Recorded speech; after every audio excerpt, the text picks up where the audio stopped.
냉장고 문을 여는 순간 김치통 뒤에서 튀어나온 건 반찬이 아니라 엄청난 현금 다발이었죠. 손끝에 닿은 종이의 서늘함이 우리 집 공기를 단숨에 다른 계절로 바꿔놓더라고요. 이 사연은 실제 이야기를 각색했습니다. 새벽 5시 반 부엌 형광등이 또렷하게 켜졌어요.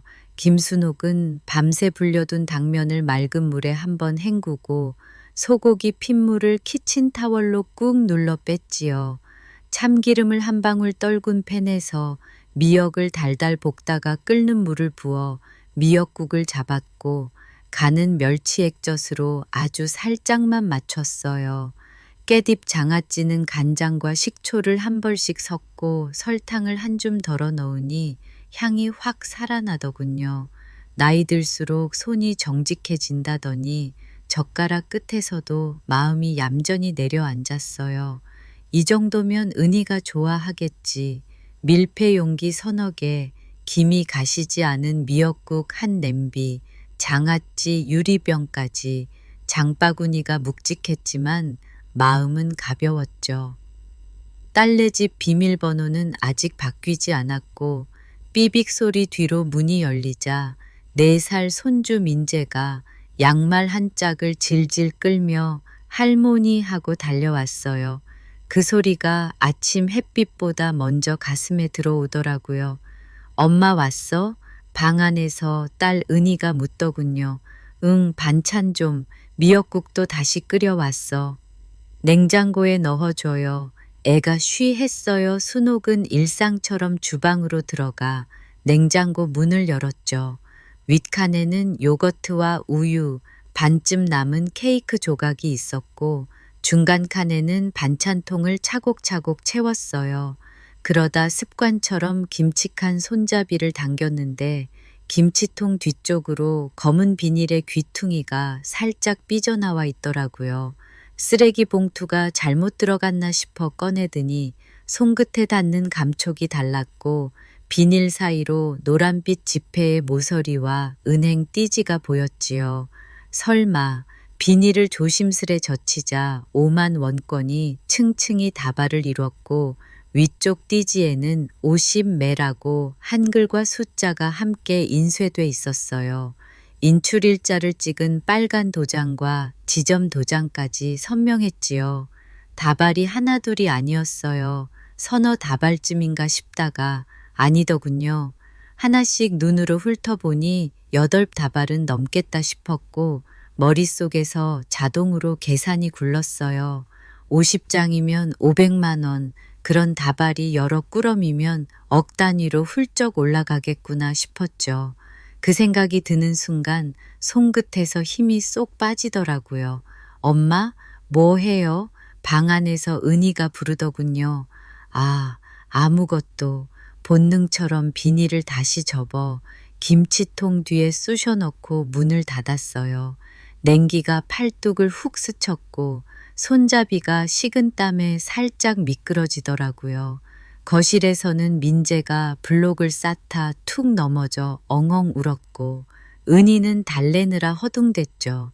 집안 풍경은 평범했는데 제 심장은 이유 없이 규칙을 잃었고 머릿속에서는 은희가 알까 모를까 이 돈은 대체 뭐지 같은 문장이 동그라미처럼 빙글빙글 돌았어요.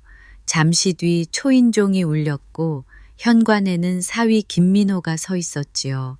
상견례 때 처음 보았을 때와 다름없는 반듯한 셔츠 차림, 단정한 머리, 예의 바른 눈빛이었어요. 장모님, 또 해오셨네요. 정말 감사합니다. 뭘, 애 키우느라 힘들 텐데 그가 생수를 꺼내려고 냉장고를 열다 말고 김치칸 손잡이 위로 아주 잠깐 시선이 스치더군요. 눈빛이 딱 한 번 내려앉았다 올라가는데 그 순간이 이상하게 길게 느껴졌어요. 확인하는 눈이었고 저는 덜컥 가슴이 내려앉았지요. 점심상에서는 평소처럼 얘기가 오갔어요. 엄마, 이 깻잎 장아찌 밥도둑이에요. 은희가 웃었고 장모님 손맛은 변함이 없네요. 민호가 맞장구 쳤죠. 젓가락이 돔에 닿는 소리, 물 끓는 소리, 벽시계 초침 소리가 유난히 크게 들렸고 저는 과일 칼을 들고도 한참이나 생각에 잠겼더랬죠. 설거지를 마친 뒤 민호는 전화 한 통을 받고 잠깐 다녀오겠습니다 하고 나가려다 방얼음 멈춰 뒤를 돌아봤어요. 요즘 뉴스가 좀 시끄럽죠. 장모님도 밤길 조심하세요. 말은 부드러웠고 미소도 예의 바랐지만 그 말끝이 우리가 보고 있어요 라는 뜻처럼 들리더군요. 밤 집으로 돌아와 침대에 누워도 눈을 감을 수가 없었어요. 냉장고 속 비닐이 손끝에서 서걱거리는 것만 같았고 사위의 짧은 눈빛이 자꾸 머리를 스쳤지요. 결국 새벽에 휴대폰을 들고 경찰에 전화했어요. 긴급 신고입니다. 말씀하세요. 제가 사위 집 냉장고 김치칸에서 띠지 감긴 현금을 봤어요. 양이 보통이 아니라서요. 잘못이면 제가 사과하겠지만 손주가 어려서 불안하더라고요. 주소 알려주세요. 참고로 주거 내부 확인은 원칙적으로 영장이 필요한데요. 거주자분이 임의 제출 동의를 해주시면 확인 가능합니다. 신고자분은 현장에 계실 수 있나요? 네, 제가 있겠습니다. 현장에서 임의 제출서와 증거물 인수증 그리고 CCTV 보존 요청 절차를 안내받으실 거예요. 보통 CCTV 영상은 15일 전후로 덮어쓰기가 되니 오늘자 보존 요청을 바로 넣는 게 좋습니다. 알겠어요. 그렇게 할게요. 전화를 끊고 나서야 제가 되돌리기 어려운 문을 하나 열어버렸구나 싶더라고요. 아침 공기가 덜 풀린 시간, 저는 반찬을 핑계로 다시 딸네 집에 갔고 은희는 엄마 또 왔어요? 어제도 잔뜩 가져다 줬는데 하면서도 반가워했지요. 곧이어 초인종이 울리고 지구대 순경 둘이 들어왔어요. 신고 접수 내용 확인차 왔습니다. 공동 거주자분 동의가 있으면 김치칸만 확인하겠습니다. 은희는 당황해서 저를 봤고 저는 숨을 고르며 말했죠. 은희야, 엄마가 불안해서 그랬다. 미안하다. 제가 동의하면 되는 거예요? 네, 배우자분이 공동 거주자시면 가능합니다. 확인된 현금은 임의 제출로 봉인하고 증거물 인수증을 발급해 드립니다. 순경이 일회용 장갑을 끼고 김치칸을 열었고 검은 비닐이 조심스레 꺼내졌어요. 다발은 눈대중으로 보아도 8꾸러미 이상이었고 띠지 인쇄는 선명했지요. 봉투 안쪽에는 사업장 도장이 찍힌 메모 같은 종이가 한두 장 섞여 있었고요. 현금 다발 유관 확인, 임의 제출 동의 받아 증거 봉투에 밀봉합니다. 순경이 중립적인 톤으로 말했고 사건 번호가 적힌 스티커를 딱 붙였어요. 인수증과 임의 제출서에 은희 서명이 들어갔고 시각과 날짜가 또렷하게 기재됐지요. 그때 현관 비밀번호가 눌리는 소리가 들렸고 민호가 들어왔어요. 거실을 한 바퀴 훑는 시선이 아주 냉정하더군요. 무슨 일입니까? 제보가 있어 임의 제출로 확인했습니다. 동의는 아내가 했습니까? 네, 배우자분 동의해 진행했습니다. 민호는 아주 짧게 숨을 고르더니 미소를 올렸어요. 협조하죠. 필요하면 무엇이든 말씀하세요. 분노보다 계산이 먼저인 얼굴이었고 저는 그게 더 서늘했어요. 점심을 조금 넘겨 사복 형사가 와서 사실관계 확인차 임의동행 부탁드립니다 하고 말했죠. 민호는 고개를 끄덕이며 겉옷을 챙겼고 아이 머리에 손을 얹어 잠깐 쓰다듬었어요. 그 손길이 이상하게 길더군요. 다정한 듯 보였지만 묵직한 압력이 손등에 배어나오는 느낌이었지요. 오후에 TV 자막으로 강남 일대 사업가 김모 씨 현금 보관 조사가 흘렀고 변호사라는 사람이 합법적 회사 자금의 일시 보관일 뿐이라 말하더군요. 저녁 무렵에는 혐의 없음, 귀가라는 문장이 뜨고 화면 아래로 사무실 간판이 잠깐 스쳐 지나갔지요. 은희는 엄마, 내가 괜한 일을 만든 걸까? 라고 묻더라고요. 아니야, 네가 잘한 거야. 저는 그렇게 말했지만 속에서는 얼음가루 같은 게 자꾸 떠다녔어요. 세상이 이렇게 쉽게 뒤집히는구나. 돈과 말과 인맥 몇 겹이면 공기가 다른 결로 흐르는구나 싶었죠. 어둠이 자리를 잡을 즈음 현관문이 조용히 열렸고 민호가 들어왔어요. 오해였어요. 다 풀렸습니다. 그는 예의 바른 미소로 말했고 제 쪽을 보며 한 박자 쉬어 덧붙였죠. 장모님, 다시는 이런 신고하지 마세요. 경찰은 믿을 만한 분들이지만 세상에는 괜히 귀찮게 만들면 안 되는 일도 있거든요. 말은 공손했지만 칼날은 말끝에 숨어 있었고 공기가 얇게 베이는 소리가 제 귀에는 들리더군요. 저는 아무 말도 하지 않았고 냉장고 손잡이에 비친 그의 옆얼굴이 유난히 차갑게 보였어요. 밤이 깊자 베란다 창 아래로 단지 가로등이 노랗게 번졌고 주차 라인에 검은 차 한 대가 슬그머니 들어와 섰지요. 불을 끄고도 한참을 움직이지 않았고 운전석 창이 아주 조금 내려간 틈으로 담배불이 반짝였어요. 저는 커튼을 천천히 내렸고 그 작은 동작에도 가슴이 덜컥 내려앉더라고요. 길게 보자, 감정에 휘둘리면 진다, 아이부터 지키자 같은 생각을 몇 번이고 되뇌었고요. 식탁 위에는 지구대에서 받아온 피해자 안내문이 놓여 있었어요. 사건 번호, 담당팀 연락처, CCTV 보존 요청 양식, 팩스 번호가 작은 글씨로 적혀 있었지요. 형광펜으로 CCTV는 보통 15일 전후 덮어쓰기, 오늘자 보존 요청 즉시라고 밑줄을 그어두었고 저는 볼펜으로 관리사무소 방문, 보존 요청 공문 부탁이라고 메모했어요. 그리고 작은 USB를 봉투에 넣어 붉은 점을 찍어 표시했죠. 혹시 모르니 사본 별도 보관이라고 덧붙였고 마지막 마침표를 꾹 눌러 찍었더니 마음이 겨우 붙들리는 듯 했어요. 세면대 거울 앞에 선 얼굴이 낯설었어요. 눈동자에 밤이 덕지덕지부터 떨어지지 않는 것만 같았죠. 수건으로 얼굴을 꾹 눌렀다가 들며 중얼거렸어요. 두려워도 해야지. 내가 아니면 누가 하겠니? 거실 벽에는 민재가 그린 크레파스 그림이 붙어 있었지요. 파란 하늘 아래 네 식구가 서 있는 그림, 엄마와 아이, 키 큰 아빠, 그리고 한 사람은 키가 작고 웃는 입이 크게 그려져 있었어요. 저는 그 그림을 한참 바라보다가 파란 하늘이 이상하게 서늘하게 보인다고 느꼈고 그 서늘함이 제 가슴 속에도 얇게 깔리더라고요. 그날 밤 냉장고 문을 닫는 작은 딸깍 소리가 유난히 또렷했어요. 사소한 소리 하나에도 의미가 붙는 밤이었고 그 의미가 내일로 길게 이어질 것만 같았지요. 그때 현관 비밀번호가 눌리는 소리가 들렸고 민호가 들어왔어요. 거실을 한 바퀴 훑는 시선이 아주 냉정하더군요. 무슨 일입니까? 제보가 있어 임의 제출로 확인했습니다. 동의는 아내가 했습니까? 네, 배우자분 동의해 진행했습니다. 민호는 아주 짧게 숨을 고르더니 미소를 올렸어요. 협조하죠. 필요하면 무엇이든 말씀하세요.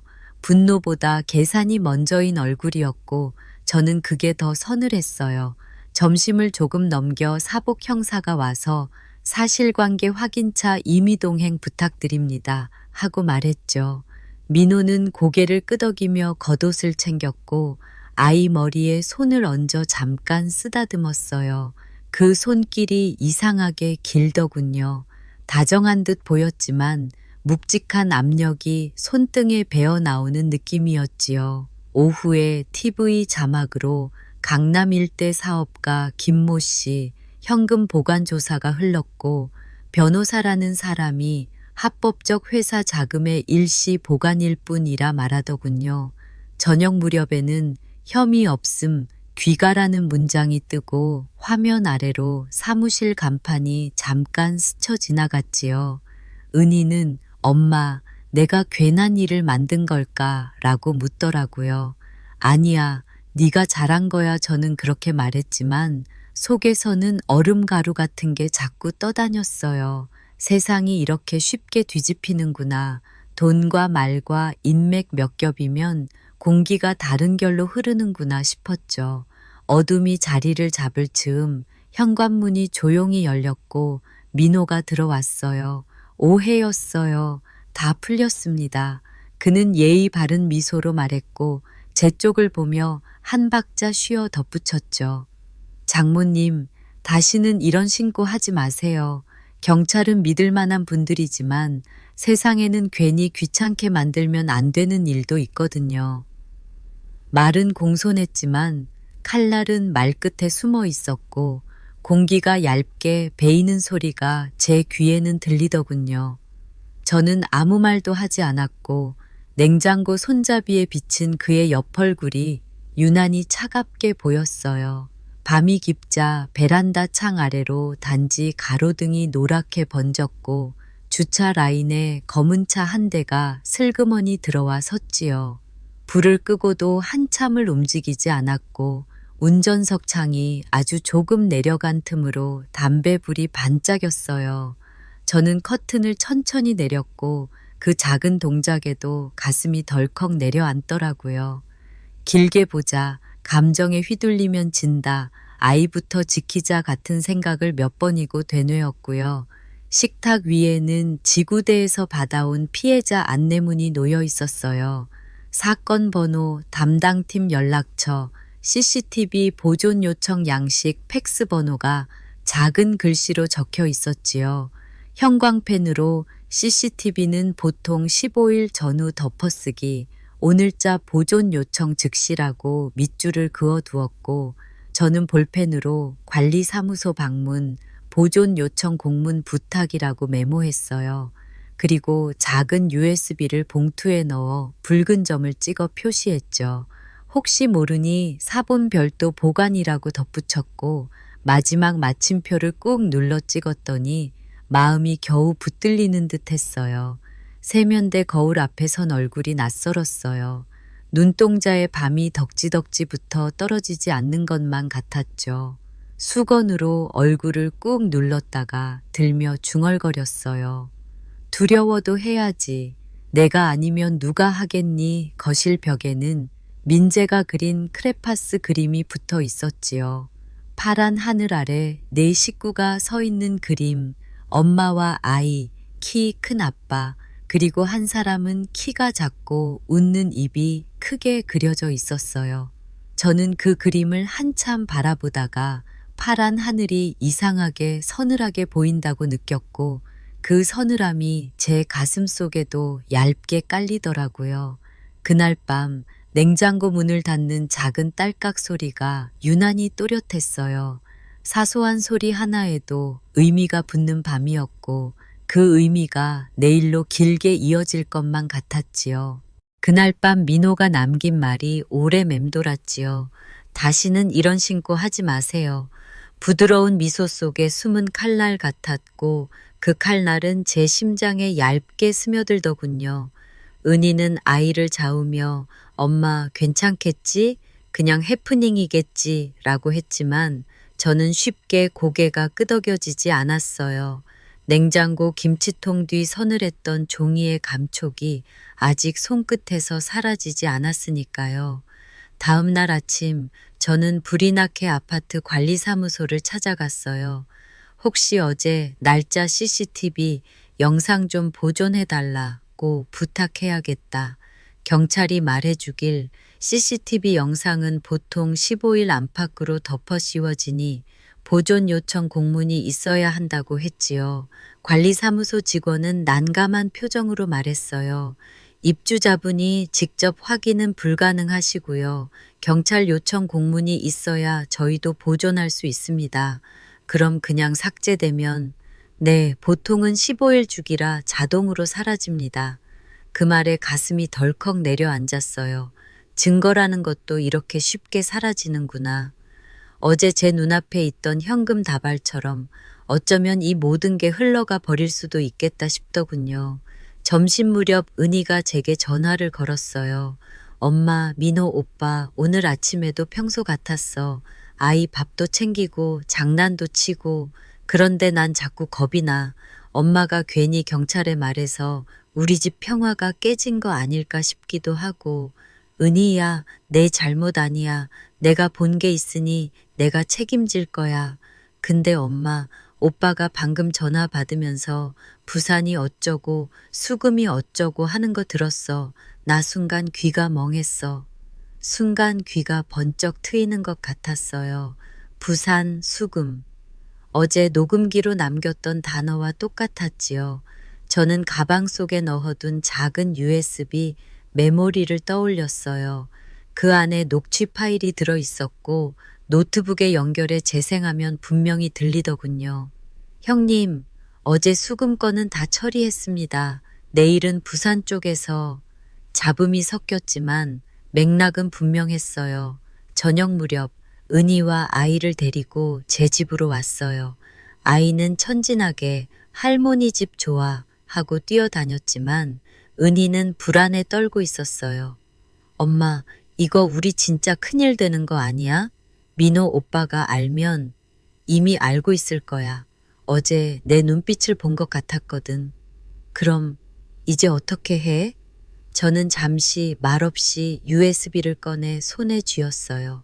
손바닥에 닿은 작은 기계가 우리 가족의 운명을 걸머진 돌덩이처럼 무겁게 느껴졌지요. 은희야, 이거 경찰한테 다시 가져가야겠다.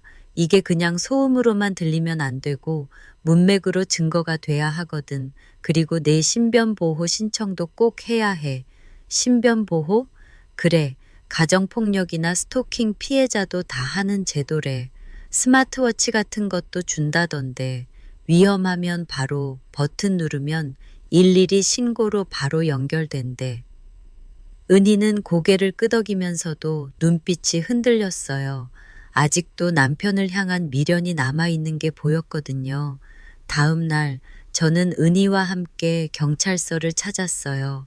담당 형사는 차분히 서류를 꺼내며 말했지요. 말씀하신 녹취 파일과 어제 확보된 현금 다발 모두 합쳐서 범죄 수익은닉 의혹으로 수사과에 이첩됩니다. 다만 현금만으로는 불법 자금인지 입증이 어렵습니다. 그래서 계좌 추적 영장이 필요합니다. 그럼 언제쯤? 보통 일주일에서 보름 정도 걸립니다. 법원에서 영장을 받아야 하고 금융기관에서 자료가 와야 하니까요.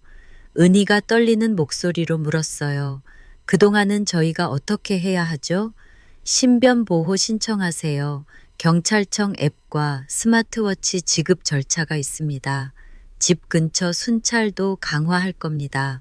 형사는 신청서를 내밀었고 은희는 서명을 했어요. 피해자 신변보호 신청서라는 굵은 글씨가 선명했죠. 저는 옆에서 떨리는 딸 손을 잡아주었어요. 집에 돌아오는 길, 은희가 말했어요. 엄마, 나 사실 아직도 믿기지 않아. 민호 오빠가 그렇게 젊고 바른 사람인 줄만 알았는데 어떻게 이런 겉모습만 보고는 알 수 없는 거야. 조직이라는 게 그래. 더 반듯한 얼굴일수록 더 위험한 경우도 있더라고. 근데 엄마, 오빠가 우리를 놓아줄까? 나 도망치면 잡으러 오지 않을까? 그럴 수도 있지. 하지만 그래서 우리가 준비를 하는 거야. 증거를 더 모으고 내 신변 보호가 공식적으로 시작되면 그땐 경찰도 더 적극적으로 나설 수밖에 없어. 은희는 고개를 끄덕였지만 눈가에는 눈물이 맺혔어요. 사랑했던 사람을 두려움으로 대해야 하는구나. 그 사실이 그녀를 더 힘들게 하는 것 같았지요. 며칠 뒤 경찰에서 연락이 왔어요. USB 녹취 파일, 포렌식 분석 들어갔습니다. 단어 수금, 부산 등이 선명히 들려요. 맥락상 범죄성 여부는 추가 증거와 대조할 예정입니다. 그 말을 듣는데 희망이 반짝이더군요. 그러나 동시에 마음 한구석은 더 무거워졌어요. 민호가 가만히 있지 않을 테니까요. 그날 밤 은희가 제게 조심스레 말했어요. 엄마, 혹시 우리 아예 도망치면 안 될까? 다른 지역으로, 아무도 모르는 곳으로. 은희야, 도망만 다니면 평생 쫓길 거야. 잡히면 더 위험하고 정면으로 맞서야 해. 근데 오빠는 경찰도 못 건드린다면서. 그럼 우리가 어떻게? 저는 딸을 꼭 껴안았어요. 손끝이 떨렸지만 목소리는 단단히 눌렀지요. 그래도 해야 해. 너랑 아이를 지키려면 나라도 끝까지 해야지. 밤 10시쯤 아파트 단지 입구에 낯선 검은 차가 멈췄어요. 창문이 반쯤 열리고 낯선 남자가 담배를 피우고 있었죠. 은희는 커튼 사이로 그걸 보고 몸을 떨었어요. 엄마, 저 사람 어제 집 앞에도 있었어. 봤구나. 우리만 보는 게 아니었네. 저는 곧장 경찰에 전화했어요. 어제부터 우리 아파트 앞에서 수상한 차가 서 있어요. 번호판은. 경찰은 기록을 남기고 순찰차를 보내겠다고 했어요. 그런데 순찰차가 오기 전 그 검은 차는 미끄러지듯 빠져나갔지요. 은희는 눈물을 흘리며 말했어요. 엄마, 나 너무 무서워. 아이한테 무슨 일이라도 생길까 봐. 그러니까 우리가 더 강해져야 해. 울지 마. 지금은 울 시간이 아니라 준비할 시간이야. 저는 그렇게 말했지만 제 손끝은 식은땀으로 젖어 있었어요. 이튿날 아침 공기가 괜히 묵직했지요. 창문을 열어 환기를 시켜도 집 안 공기가 잘 움직이지 않더라고요. 딸 은희는 아이 도시락통을 닦으면서도 자꾸만 베란다 쪽을 곁눈질했어요. 전날 밤 단지 입구에 서 있던 검은 차가 눈꺼풀 안쪽에서 계속 깜빡거린다더군요. 엄마, 오늘은 내가 아이 어린이집 데려다 줄게요. 같이 가자. 갈 때 경비실 방문 일지에 우리 지나간 시간도 남겨달라고 부탁하자. 혹시 모르니 흔적을 좀 남겨두자고 경비실 유리창에 햇빛이 반사되어 번들거렸지요. 경비 아저씨는 우리 얼굴을 보자 고개를 끄덕였어요. 어제 야간 순찰 때 출입 차량 번호 몇 대 적어놨습니다. 요청하시면 관리사무소에 CCTV 보존 요청 공문 같이 넣어드려요. 그렇게 해주세요. 어제와 오늘 이틀치 먼저 부탁드려요. 네, 날짜는 오늘부터 15개 이상 잡아 보존 요청 넣겠습니다. 짧은 대화였지만 저는 그 종이 한 장이 천군만마처럼 고마웠어요. 우리를 지나가는 시간이 누군가의 기록 속에 남는다는 것, 그게 오늘은 방패가 되겠다 싶었거든요. 아이를 맡기고 나오는 길, 주차 라인 끝머리에 서 있던 회색 승용차의 창문이 아주 살짝 내려갔지요. 검은 선글라스가 반짝였고 시선이 우리 허벅지쯤을 훑고 지나가더라고요. 괜히 발목이 얼얼해졌어요. 모른 척 지나쳤지만 등이 아려왔지요.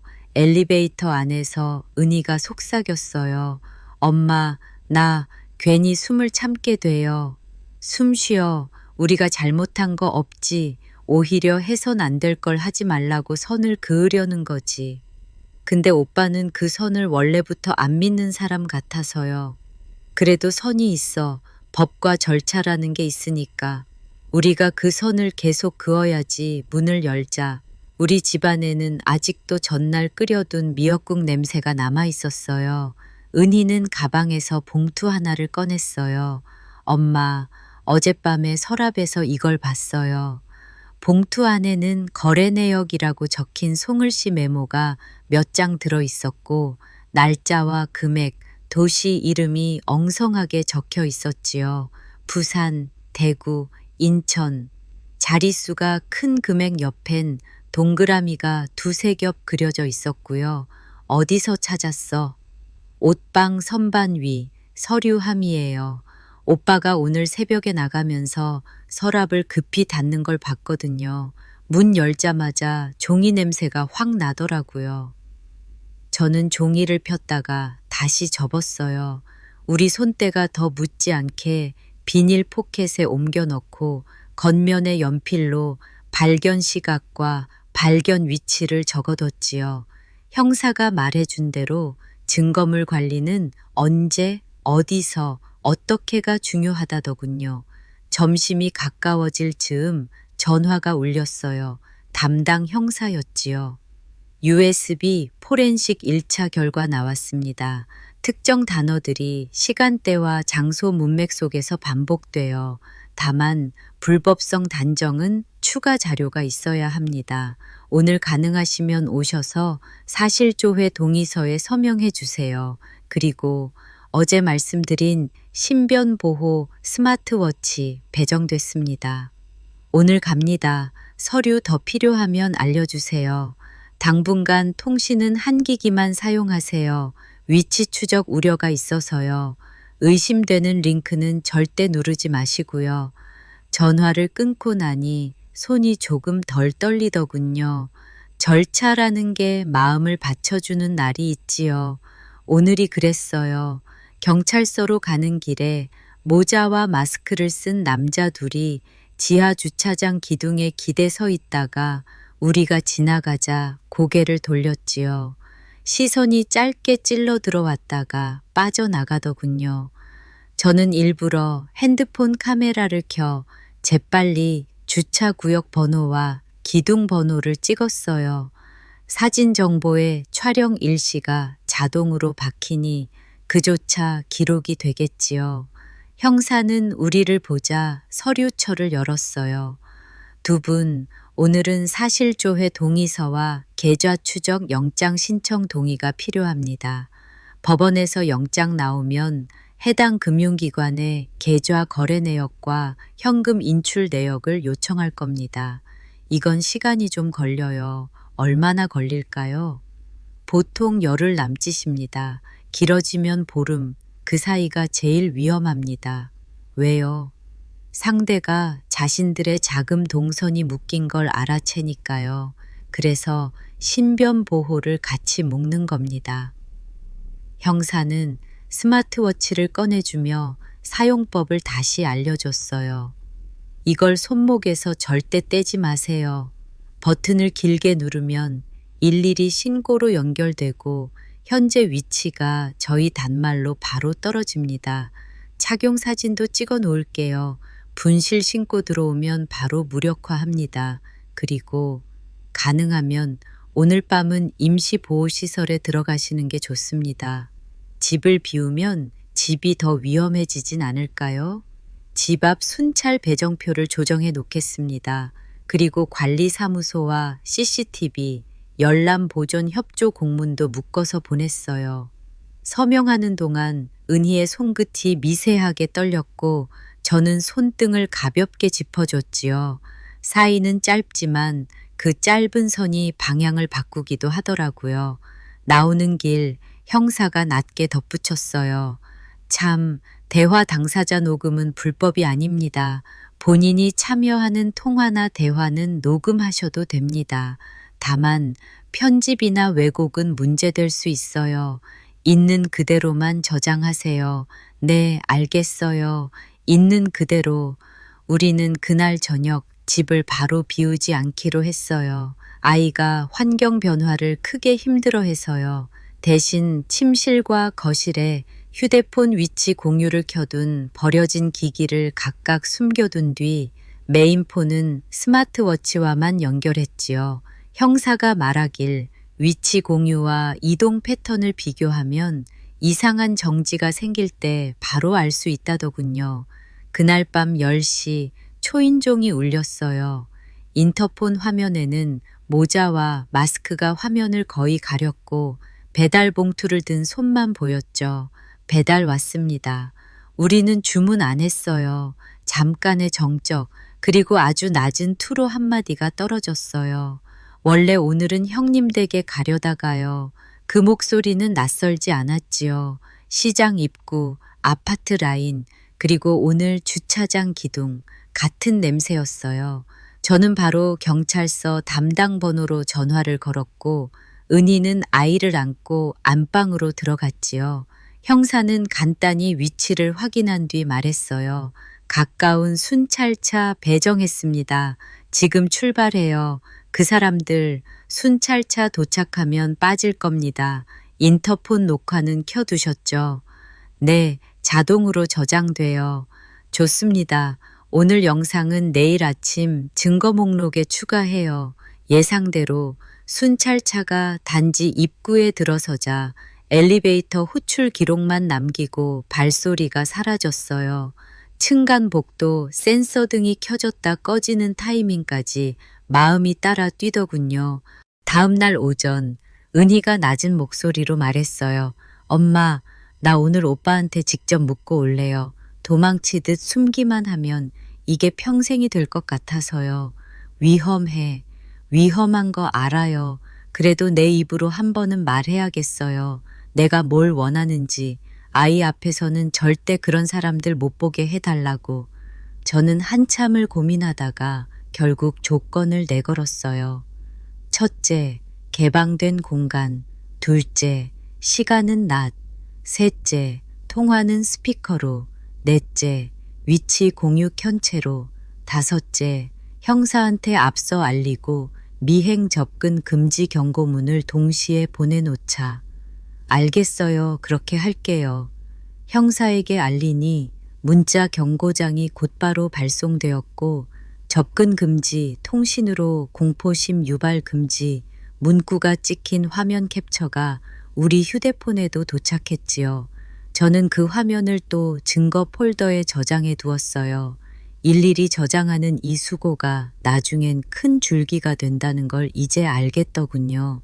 약속 장소는 사람들이 드나드는 상가 건물 1층 카페로 잡았어요.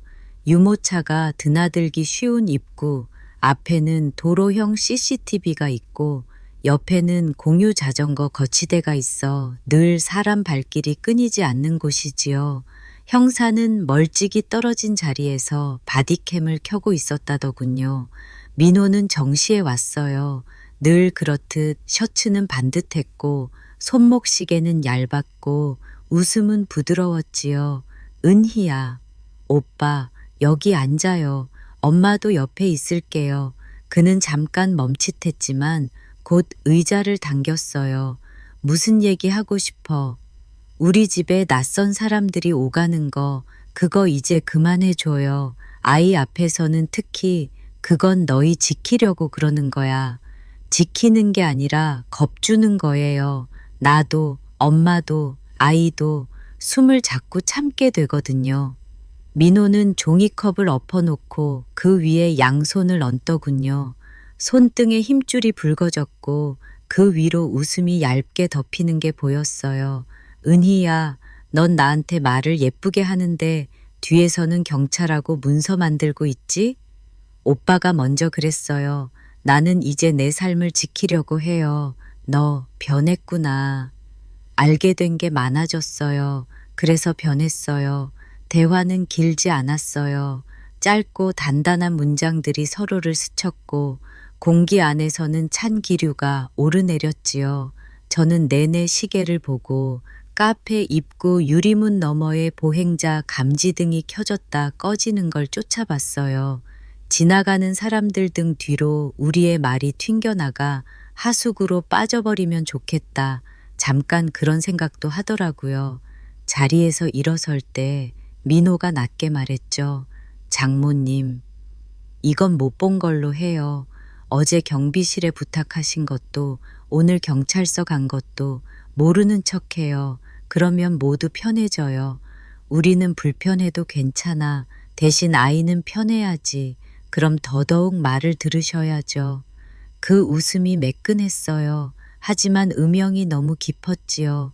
카페를 나와 햇빛 아래 섰는데도 몸에서 냉기가 빠져나가지 않더군요. 우리가 골목 쪽으로 걸어 들어가자 도로 맞은편에서 회색 승용차가 천천히 속도를 맞췄지요. 저는 일부러 휴대폰 카메라를 들어 번호판을 크게 찍었고 그 순간 회색 차는 짧게 방향 지시등만 켜고는 멀어졌어요. 엄마, 나 방금 오빠 표정에서 처음 보는 걸 봤어요. 처음? 두려움 같은 거요. 잠깐이었지만 있었어요. 무서운 사람도 두려워하긴 해. 특히 무너질지도 모를 때. 그럼 우리 조금은 유리해진 걸까요? 확신하긴 이르다. 그래도 오늘은 잘했다.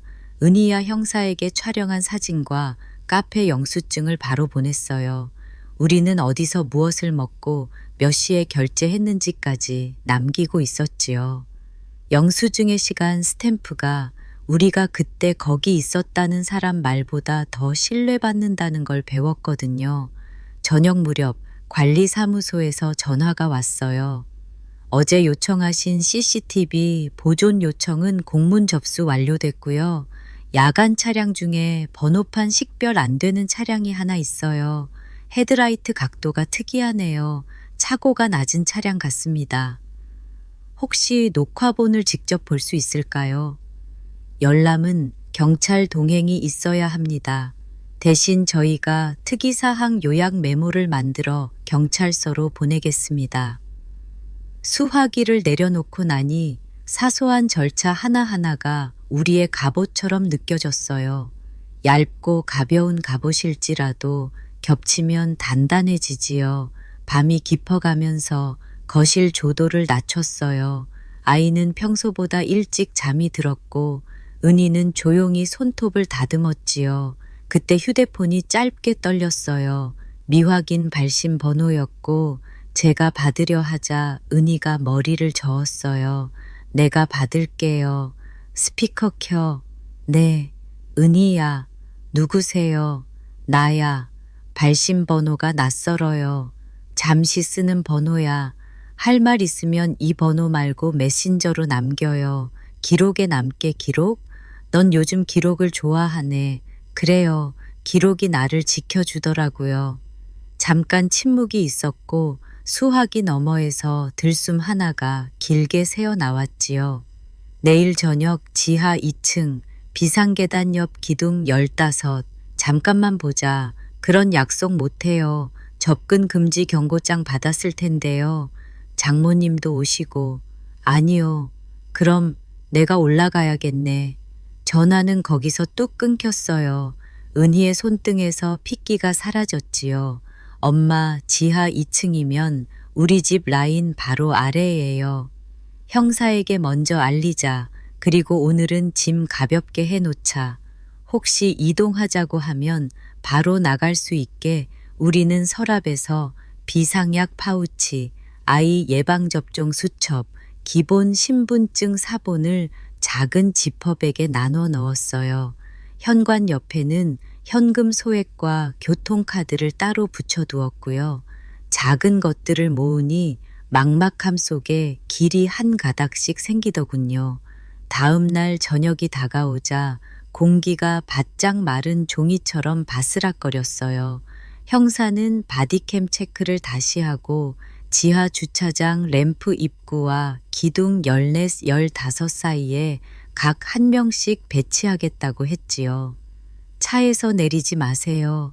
통화는 스피커로, 창문은 손바닥 너비만, 접근 방향 100m 위반이 확인되면 즉시 조치합니다.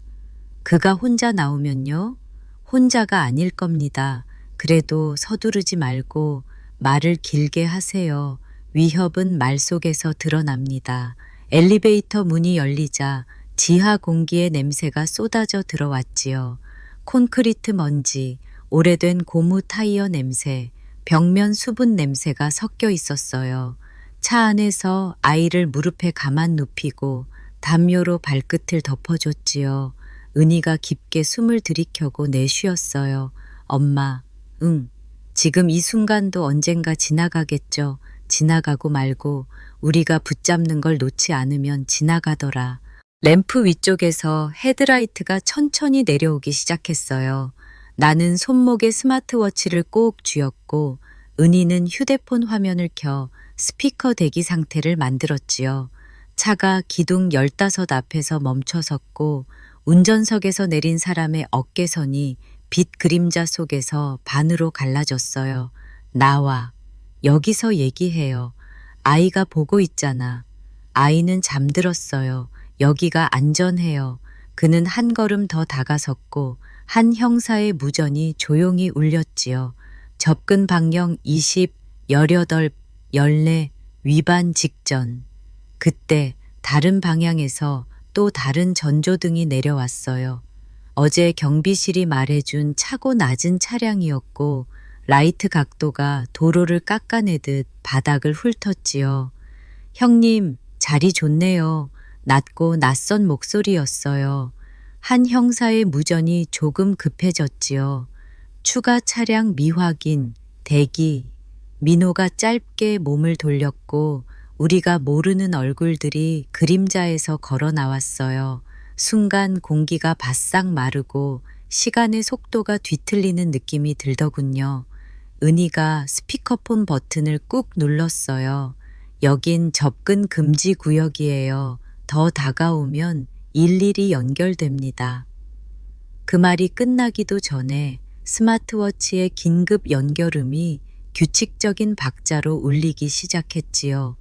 긴급 신고 접수, 위치 확인 중, 말씀하세요.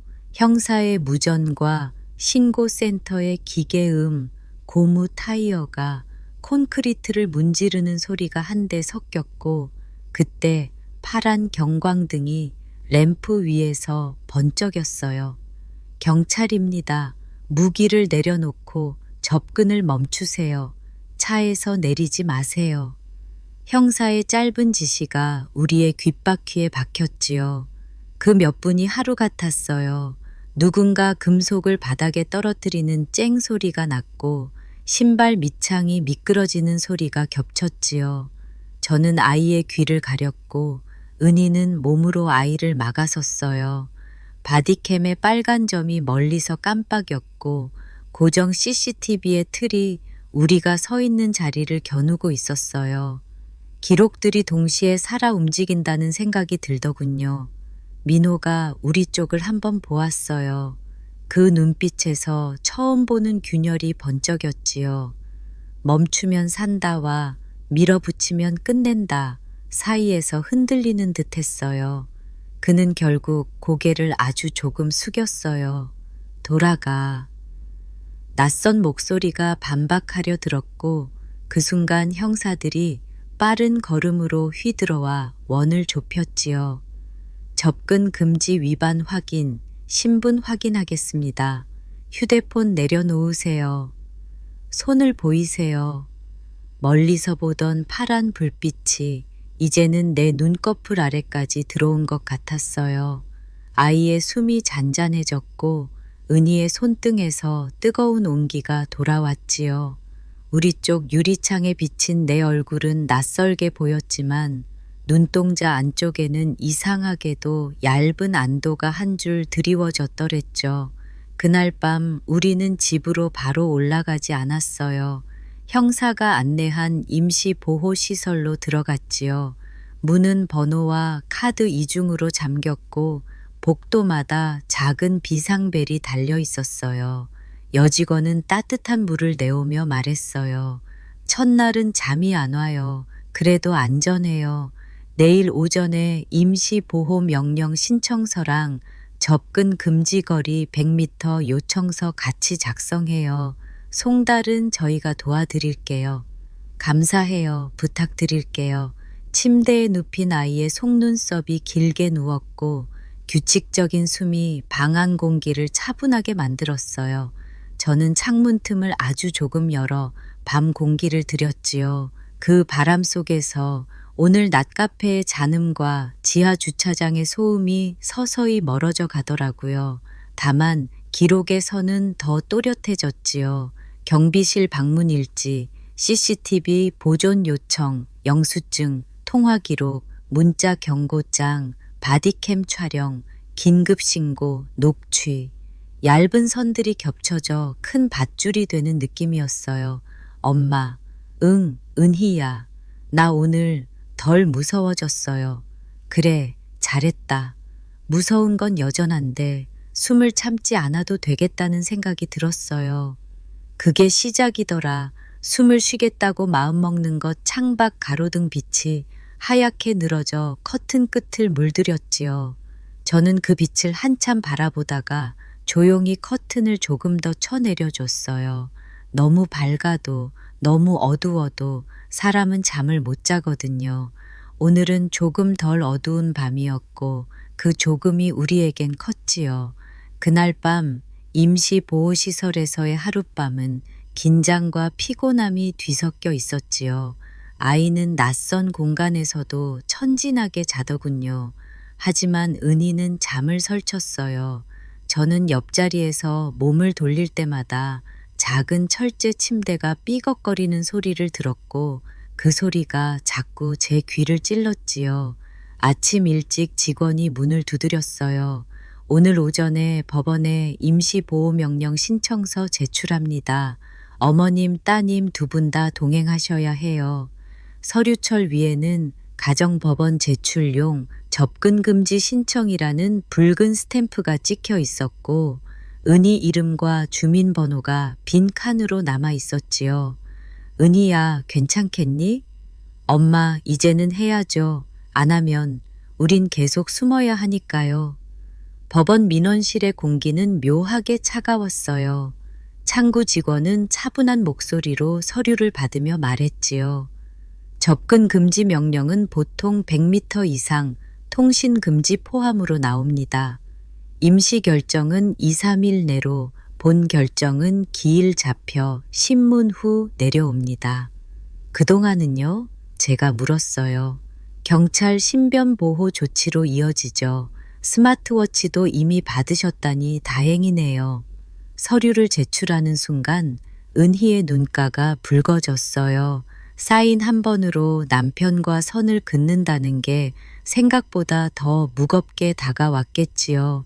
점심 무렵 민호에게서 연락이 왔어요. 이번에는 카톡 메시지였지요. 은희야, 왜 이렇게까지 해? 너만 괜찮으면 다 괜찮아. 나 믿어. 짧은 문장들이었지만 그 사이사이로 묘한 위협이 스며 있었어요. 은희는 손가락을 덜덜 떨며 답장을 쓰려다 지우길 반복했지요. 엄마, 뭐라고 답해야 할까요? 답하지 마. 이미 접근 금지 신청 들어갔으니까 내 답변 하나가 오히려 약점이 될 수 있어. 근데 엄마, 나 아직도 남편이라고 생각하면 눈물이 나요. 저는 딸의 어깨를 꼭 안았어요.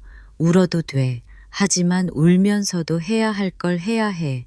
그날 저녁 우리는 집으로 잠시 돌아갔어요. 필요한 옷과 아이 물건을 챙겨야 했으니까요. 현관문을 열자마자 공기가 달라진 걸 느꼈지요. 거실 테이블 위에 낯선 종이컵이 하나 놓여 있었어요. 안에는 담배꽁초가 반쯤 타다 만 채로 남아 있었고 그 옆에는 빌린 듯한 남성 구두 자국이 희미하게 찍혀 있었지요. 엄마, 이거. 은희 목소리가 갈라졌어요. 누가 다녀간 거야. 열쇠가 있구나 순간 온몸이 서늘해졌어요. 제가 다급히 경찰에 전화했지요. 담당 형사님, 집에 누가 들어왔다간 흔적이 있어요. 임의로 형사는 즉시 순찰을 보내겠다 했고 감식반이 와서 구두 자국을 채취했어요. 현관 도어로 기록을 확인해 보니 비밀번호가 아닌 마스터키로 열린 흔적이 있었지요. 어머님, 건물 관리인이 마스터키를 누군가에게 줬을 가능성도 있습니다. 관리사무소 협조 받아야 해요. 형사의 말은 단호했어요. 은희는 아이 옷을 챙기면서 결국 울음을 터뜨렸지요. 엄마, 이제는 집도 우리 집 같지가 않아요. 내가 알던 삶이 아니에요. 괜찮다. 네가 이제 진실을 알았으니 거짓에 갇혀 살지는 않을 거야. 근데 만약 오빠가 정말 조직 보스라면 경찰도 어쩌지 못한다면 그럼 우리는 어떻게 해요? 그 순간 저도 답을 쉽게 내지 못했어요. 하지만 입술을 깨물고 말했지요. 그래도 해야 한다. 최소한 아이 앞에서는 우리 둘은 절대 무너지지 말자. 밤이 되자 또 다른 그림자가 다가왔어요. 베란다 창문 너머 맞은편 아파트 옥상에 누군가 서 있었지요. 형광등 불빛에 잠깐 비친 실루엣, 휴대폰 불빛이 반짝하다 사라졌어요. 엄마, 누가 우리 집을 보고 있어요. 은희가 손끝으로 커튼을 움켜쥐며 떨었지요. 알아. 하지만 이번엔 다 기록 남겨놨어. 형사에게 바로 보내자. 저는 휴대전화 카메라로 사진을 찍어 증거 폴더에 넣었어요. 사진 파일명에는 자동으로 날짜와 시간이 박혔고 그게 지금 우리 방패였지요. 은희는 침대에 누워 아이를 끌어안고 중얼거렸어요. 엄마, 나는 그냥 평범하게 살고 싶었어요. 반찬 해먹이고 아이 키우고 남편 기다리고 근데 그게 제일 어려운 일이었나 봐요. 은희야, 평범한 게 제일 큰 기적이란 말 맞더라. 근데 우리가 포기하지 않으면 언젠가는 다시 올 거야. 아이의 숨결이 고르게 오르내렸고 그 숨이 방 안 공기를 조금씩 따뜻하게 덮었어요. 하지만 창밖의 그림자는 여전히 우리를 감시하고 있었지요. 임시보호시설에서의 이틀째 아침, 창문 바깥 가로수 잎사귀가 햇빛을 받아 반짝였지요. 아이는 새 이불 냄새에 금세 적응했는지 작은 코로 후 하고 고른 숨을 쉬었고요. 저는 새벽에 눈을 뜨자마자 손목에 스마트워치를 눌러자가 점검 알림을 보냈어요. 잘 작동합니다 라는 짧은 회신이 돌아왔고 그 한 줄이 오늘의 등뼈처럼 느껴지더군요. 은희는 커튼을 반쯤 열고 앉아 있었어요. 엄마, 오늘은 뭐부터 할까요? 하나씩, 절차부터 절차요? 우리가 할 수 있는 것들은 다 해놓자. 그게 오늘 우리가 버틸 힘이더라. 우리는 오전 내내 동사무소와 경찰서, 관리사무소를 옮겨 다녔지요. 먼저 동사무소 민원창구에서 주민등록 열람 제한 신청을 넣었어요. 창구 직원이 설명했지요. 폭력 스토킹 피해자분들은 주민등록지를 조회할 때 제한을 걸 수 있습니다. 심사 통과되면 열람 사유 소명이 없는 한 주소가 외부에 뜨지 않아요. 기간은요? 보통 5개월에서 1년 사이로 승인됩니다. 연장 신청 가능하고요. 서류에 사인하는 동안 손끝이 미세하게 떨리더군요. 보이지 않을 권리가 이렇게 필요한 날이 올 줄 누가 알았겠어요. 저는 우편물 일시정지 신청도 같이 넣었지요. 은행 보험사에서 오는 우편물이 딸집 현관에 쌓이지 않게 하는 게 좋겠다 싶어서요. 이어서 통신사 지점에 들러 스팸 차단 고도화와 발신번호 표시 제한 해제를 신청했어요. 혹시 의심스런 발신번호로 전화가 오면 자동으로 경고 배너를 띄워줄 수 있나요? 제가 묻자 직원이 고개를 끄덕였지요. 가능합니다.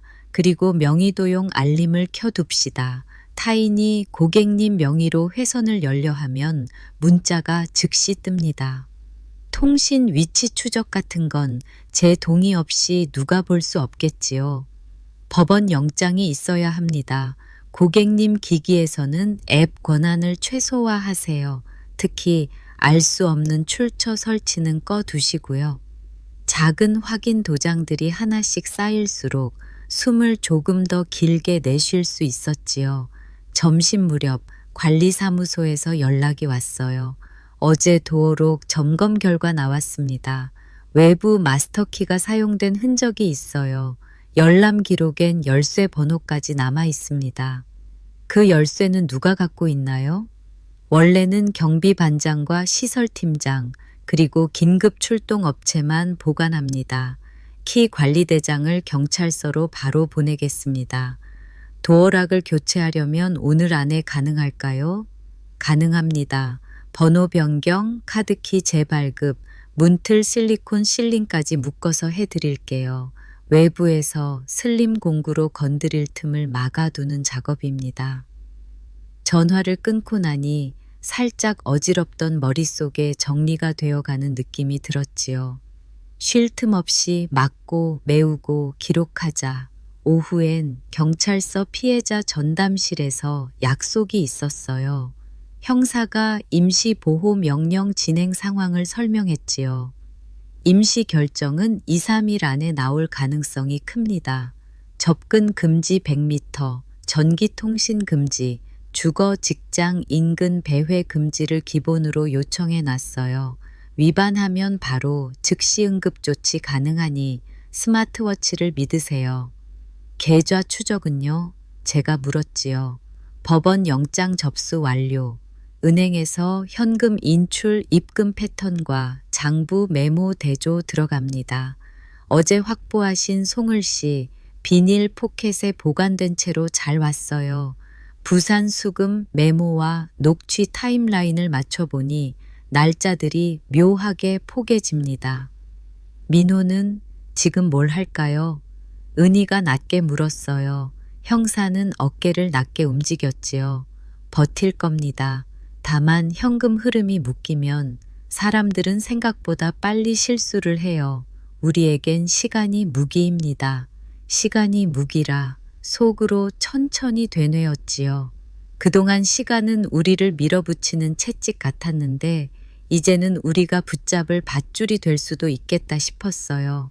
저녁 무렵 관리사무소에서 도어락 교체팀이 올라왔어요. 두 사람이 익숙한 손놀림으로 문틀을 재고 실리콘을 고르게 메웠지요. 문틈이 1mm만 열려도 슬림 공구가 들어갑니다. 오늘은 심지 교체까지 했으니 쉽게 안 열립니다. 비용은 관리비에 분할 청구 가능해요. 피해 사실 확인서 첨부하면 감면될 수도 있고요. 사소한 나사 하나가 딱 하고 제자리를 찾는 소리가 허리를 고추세워 주더군요.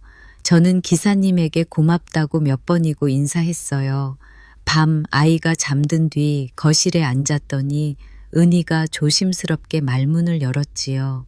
엄마, 나 더 이상 숨지 않을래요. 오빠가 아무리 그 바깥 세계의 보스여도 우리 집 안에서는 내가 규칙을 정할래요. 그래, 어떤 규칙? 첫째, 낯선 사람은 절대 출입 금지. 둘째, 밤 시간대 통화 금지. 셋째, 아이 앞에서 큰 소리 금지. 넷째, 모든 약속은 기록으로 좋다. 다섯째는 내가 추가한다. 두려워도 말하는 걸 멈추지 않는다. 우리는 그 규칙을 작은 종이에 적어 냉장고 문에 붙였지요. 밤의 서늘한 빛 속 송을 씨가 또렷하게 섰어요. 우리 집의 법이라는 생각이 들더군요.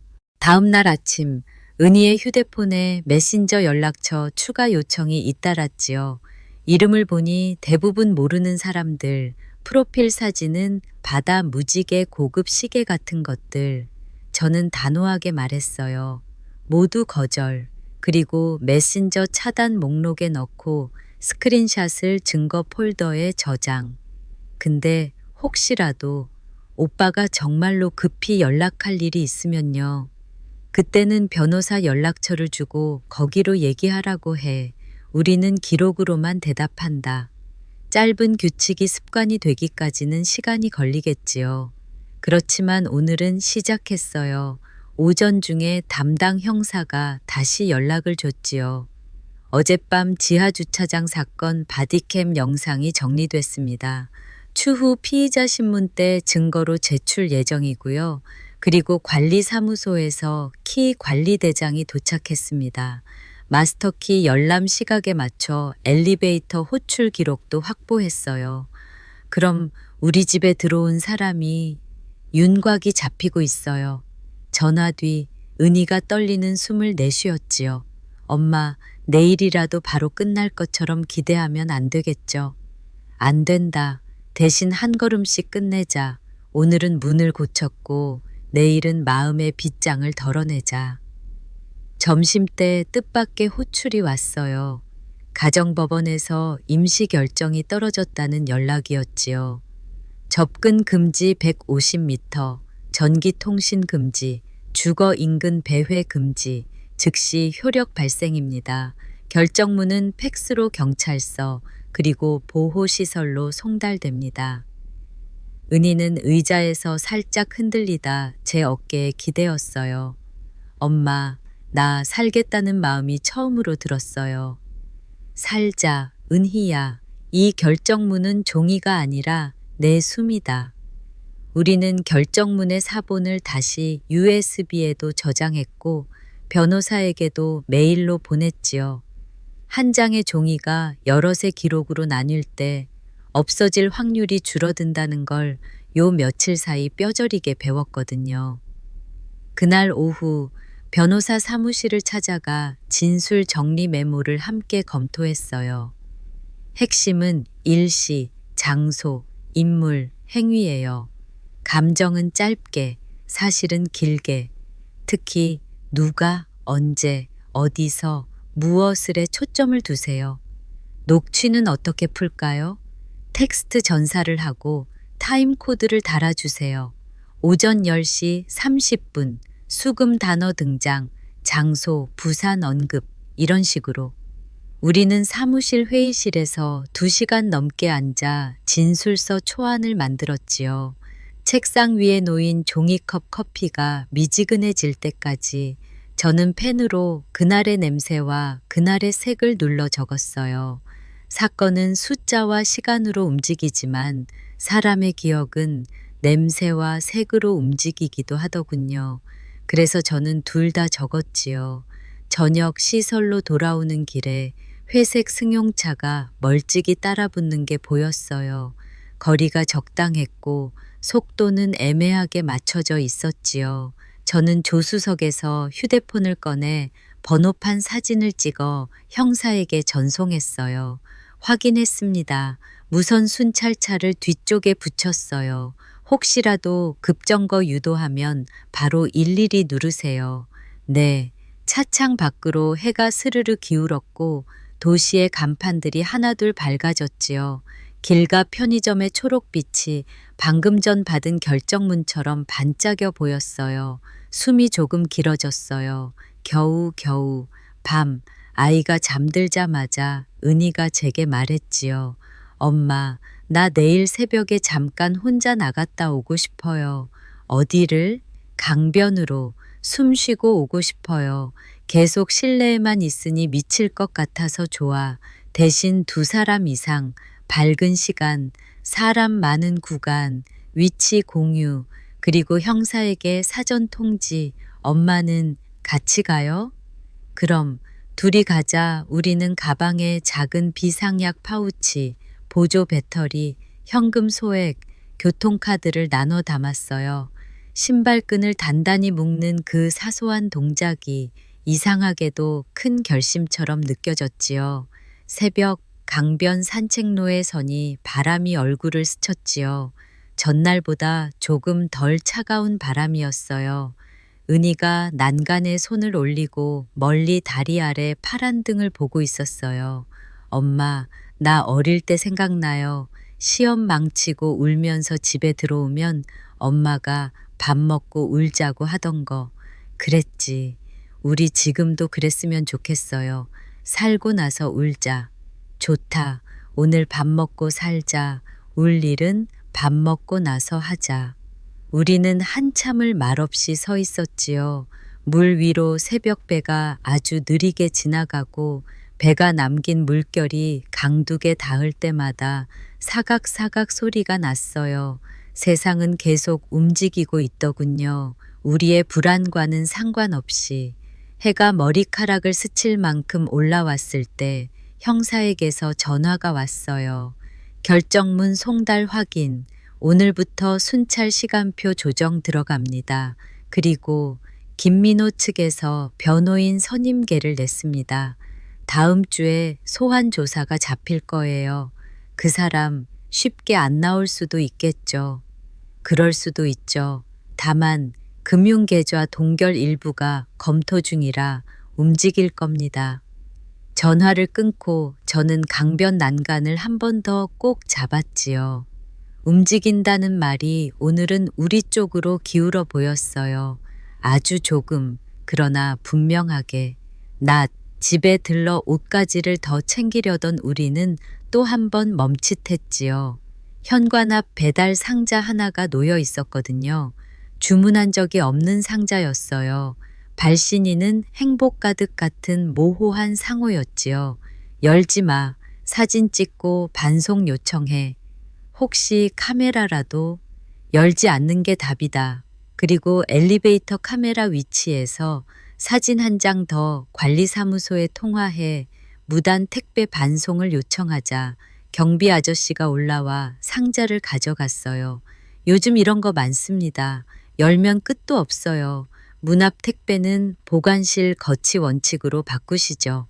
부탁드려요.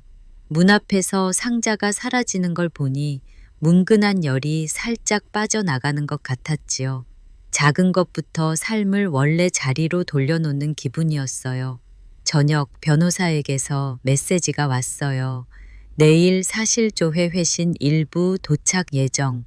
유선 통화로 압박 오면 변호인과 상의 후 회신만 반복. 모든 통화 녹취. 문장 짧게. 저는 그 문장을 소리내어 읽었지요. 변호인과 상의 후 회신. 짧고 단단한 말. 우리에게 필요한 말. 은희가 고개를 끄덕였어요. 나 이제 길게 설명 안 할래요. 짧게 정확하게 기록으로 말할래요. 그래, 길게 울고 짧게 말하자. 우리는 서로를 보고 웃었지요. 오늘 웃음은 억지로 만든 게 아니었어요. 얇지만 내 힘으로 끌어올린 웃음이었어요. 밤이 깊어 보호시설 창문 너머로 도시의 소음이 잦아들 때 저는 작은 수첩을 펴서 오늘의 목록을 적었지요. 주민등록 열람 제한 신청 접수 우편물, 일시정지, 등록통신, 스팸 차단, 명의 도용, 알림 강화, 도어락, 교체, 실리콘 실링 완료, 임시 보호 명령, 임시 결정, 송달 순찰 시간표, 조정키, 관리대장 엘리베이터, 기록 확보, 배달 상자, 반송 원칙, 확정 진술서, 초안 작성, 타임코드 전사 중 한 줄 한 줄 옆에 작은 동그라미를 그려 체크했지요. 체크마크는 싸움의 상처 같기도 했고 어디까지 왔는지 알려주는 등불 같기도 했어요. 엄마, 오늘 되게 많이 했네요. 우리는 지금 도망치는 게 아니라 살림을 다시 꾸리는 중이야. 삶의 살림살이를 새로 적는 거지. 살림 좋다. 은희가 낮은 목소리로 말했어요. 나 이제 아이 앞에서 숨을 참지 않을래요. 아이가 숨 쉬는 속도에 내 숨을 맞출래요. 그래, 그게 엄마의 결단이지. 아이 이마에 입을 살짝 대니 작은 열기가 입술에 옮겨 붙었어요. 살아있다는 온도였지요. 저는 그 온도를 가슴속까지 들여놓았어요. 그 온도가 내일을 버틸 연료가 되어줄 거라 믿고 싶었지요. 점심 무렵 경찰 쪽에서 간단한 브리핑이 있었지요. 금융기관에서 들어온 계좌, 거래 내역 1차 회신을 받았습니다. 특정 기간에 현금 인출과 입금이 반복 패턴으로 보이고 부산 수금 단어가 녹취 타임라인과 어긋나지 않습니다. 다만 차명 계좌 여부는 추가 회신을 기다리는 중입니다. 그럼 아직은 반쯤 온 거군요. 제가 되물으니 형사가 고개를 끄덕였어요. 맞습니다. 반쯤. 그래서 오늘 법원에선 접근 금지, 통신 금지 강화를 밀어붙이겠습니다. 현행 위반 정황과 시설 배회 장면이 CCTV로 확보됐으니까요. 은희가 깊게 숨을 들이마셨지요. 오늘 말실수하면 안 되겠어요. 실수해도 돼. 다만 거짓은 하지 말자. 모르면 모른다. 기억나면 기억난다. 감정은 짧게, 사실은 길게. 엄마, 말투가 형사님이랑 닮아가요. 살림도 하다 보면 배우더라고. 이건 우리 삶을 다시 꾸리는 살림이니까. 가정법원 대기실의 냄새는 늘 그랬듯 종이와 잉크, 오래된 서류철에 비릿함이 섞여 있었지요. 의자 등받이는 얇고 단단했고 창구 번호가 불릴 때마다 전기가 작은 스파크를 튀기는 소리가 머리 위에서 깜박였어요. 변호사는 서류철을 다시 묶으며 낮게 말했지요. 오늘은 신문입니다. 재판부는 분리와 안전에 관심이 많아요. 배우자분의 신분과 별개로 아이의 최선을 반복해서 강조하세요. 네, 아이가 첫째지요.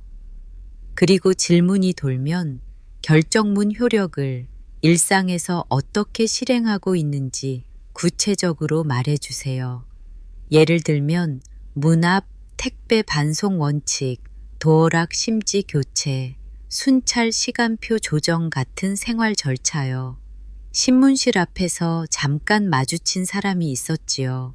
검은 정장, 얇은 미소, 민호였어요. 그는 우리를 스쳐보더니 아주 짧게 눈썹을 올렸고 곧바로 고개를 숙여 변호사에게 뭔가를 속삭였지요. 그 순간 예전 같으면 몸이 얼어붙었을 텐데 오늘은 달랐어요. 제 손끝이 아주 살짝 떨리긴 했지만 발뒤꿈치는 땅을 더 깊이 딛고 있더라고요. 신문은 길지 않았어요. 재판부는 서류를 빠르게 넘기며 몇 가지만 확인했지요. 신청인께 묻겠습니다. 피신청인과의 통화 문자 기록, 메신저 차단 목록 제출 가능합니까? 가능합니다. 캡처하여 증거 목록에 추가하겠습니다. 아이와의 면접 교섭은 어떻게 하실 생각입니까? 이 질문에 은희가 잠깐 멈칫했어요. 변호사가 눈으로 사실대로라고 말하는 듯 고개를 끄덕였고 은희는 침을 삼키고 답했지요. 아이의 안전이 확보되고 감독 있는 장소에서 사전 합의된 시간에 한해 고려할 수 있습니다. 좋습니다. 피신청인 측 말씀하시지요. 민호 측 변호사는 부드러운 음성으로 말의 결을 다듬었지요. 의뢰인은 사업가로서 사회적 신뢰가 있습니다. 본 사건은 가정 내 오해가 과장된 측면이 크며 일부 허위 사실이 외부로 유포되어 의뢰인의 명예가 심각하게 침해되었습니다. 재판부가 고개를 들었지요. 그러면 왜 시설 주변에 반복 배회가 있었습니까? 경호 인력이 대상자의 신변 안전 확인을 위해 접근 금지 효력 발생 후에도요. 잠깐의 정적, 얇은 종이 넘기는 소리만 들렸고 공기가 반 박자 늦게 흐르더라고요. 신문 말미 재판부는 짤막히 말했지요. 본결정 고지 전까지 임시 결정을 확장 유지합니다. 접근 금지 방향은 150m로 전기통신은 전면 금지, 위반 시 즉시 응급조치 요청 바랍니다. 그 말 한 줄이 철문처럼 내려앉는 소리로 들렸고 저는 그 소리에 안도의 체중을 조금 실었어요. 법원 복도를 나서는 순간 회색 벽면과 매끈한 바닥 타일이 한꺼번에 밝아진 듯 보였지요. 그때 뒤에서 민호의 목소리가 아주 낮게 흘렀어요. 장모님, 저는 돌아보지 않고 한 걸음 내디뎠지요. 장모님은 끝까지 가시겠다는 거군요. 저는 그제야 몸을 돌려 말했어요. 나는 내 딸과 손주를 지키겠다고 마음먹었어. 그 마음은 이미 끝까지 갔지. 그는 미묘하게 웃더군요. 그럼 끝까지 보시죠. 그 말의 얇은 금속성에 등줄기가 잠시 식었지만 저는 다시 정면을 봤어요. 바닥에 반사광이 길게 뻗어 있었고 그 끝이 어딘지는 모르겠지만 걸어가면 닿겠구나 싶었지요. 오후 늦게 경찰서에서 수사계 간담이 열렸지요. 여러 건을 묶어보니 민호 주변 자금 동선에 현금 운반 역할이 겹겹이 얽혀 있다는 설명이 나왔고 포렌식 팀이 USB에서 추출한 메타데이터로 녹취의 기기, 시간 정보를 정확히 못 박았다고 했어요. 오늘부로 불법 자금 의혹은 수사과에서 진흥팀으로 병합됩니다. 계좌 회신이 추가로 오면 자금 세탁 방지 심사도 연동할 겁니다. 길게 가겠군요. 제가 말하니 형사가 잠깐 미소를 흘렸어요. 긴 싸움이 짧을 때보다 낫습니다. 준비하고 오니까요. 은희가 불쑥 손을 들었어요. 저 한 가지 물어봐도 될까요? 만약 민호가 정말 큰 조직의 보스라면 왜 우리에게 이렇게 가까이 다가오죠? 그냥 잠깐 놔두면 우리가 지칠이라 생각할 수도 있는데. 형사는 서류를 덮고 딱 한 줄로 답했지요.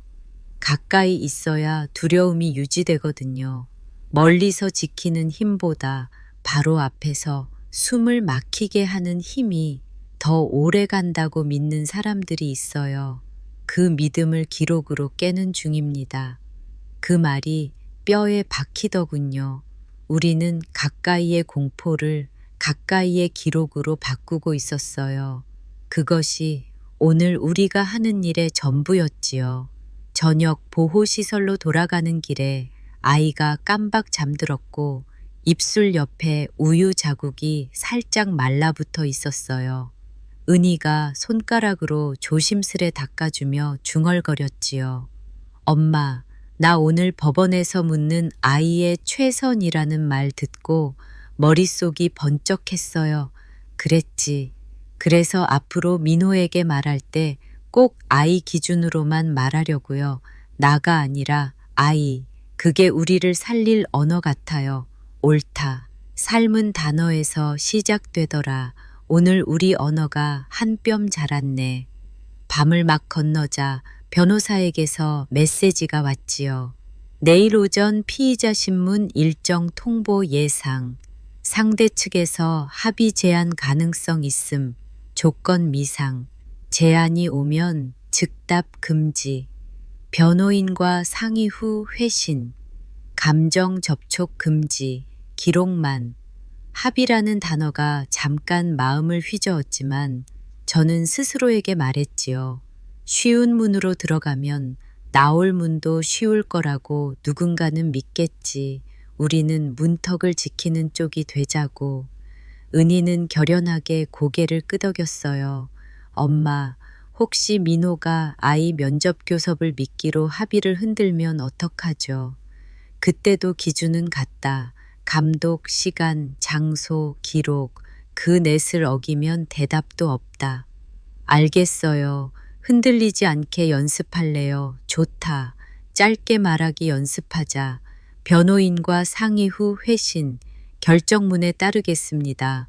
아이의 최선을 기준으로 검토하겠습니다. 세 문장을 입에 붙이자. 우리는 정말로 소리내어 여러 번 읽었지요. 낯선 근육을 단련하듯이. 다음 날 이른 오전 문자 한 줄이 도착했지요. 피의자 신문 출석 요구서, 장소, 날짜, 시간, 담당 수사관과 출입 절차가 간단히 적혀 있었어요. 변호사는 바로 통화로 동선을 잡았지요. 출입증 발급 후 바로 조사실로 들어갑니다. 변호인 참여는 당연히 보장됩니다.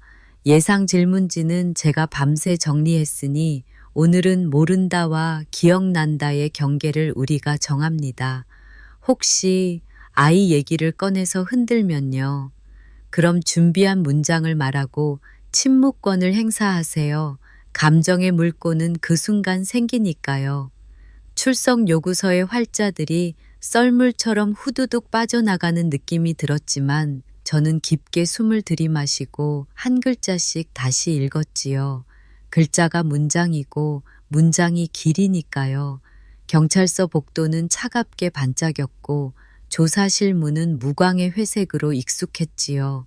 민호는 이미 와 있었고 측면 자리에서 팔짱을 끼고 벽시계를 보더군요. 잠깐 눈이 마주쳤고 그 눈동자에서 피곤이 처음 보였어요. 밤을 지새운 사람의 민눈 거풀처럼 무거운 그림자. 저는 그게 조금 낯설었습니다. 조사는 천을 재듯 단순한 질문들로 시작했지요. 냉장고 김치칸에서 현금을 발견했을 때 상황을 자세히 말씀해 주세요. 아침 딸이 아이 기저귀를 가는 동안 저는 반찬을 넣으려다 김치칸을 열었고 검은 비닐 속에 띠지 묶인 현금 다발을 보았습니다. 그때 피의자와의 통화나 대면은 없었나요? 없었습니다. 그날 밤 112에 신고했습니다. 은희 차례가 왔지요. 피의자가 귀가한 뒤 어떤 말을 했습니까? 다시는 이런 신고 하지 말라고 했습니다. 웃고 있었지만 칼날 같은 말투였어요. 그 다음 날 지하 주차장에서의 상황은요. 접근 금지 위반으로 의심되는 장면이 있었고 스마트워치로 긴급 신고를 했습니다.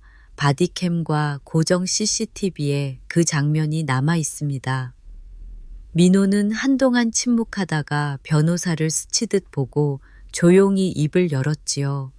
내가 한 말이 그렇게 들렸다면 유감입니다. 다만 내 가족의 안전을 위해 경호 인력을 붙인 건 사실입니다. 수사관이 고개를 기울였지요. 경호 인력이라면서 왜 시설복도 배회가 있었습니까? 상황 확인이었습니다. 접근 금지 효력 이후에도요. 짧은 정적이 흘렀고 볼펜 끝이 종이를 2번 콕 찍는 소리가 조사실 공기를 쳤지요. 조서 말미 수사관이 알림처럼 말했어요. 오늘 내용은 녹취 녹화와 함께 보존됩니다. 허위 진술 시 향후 위증으로 이어질 수 있음을 알려드립니다.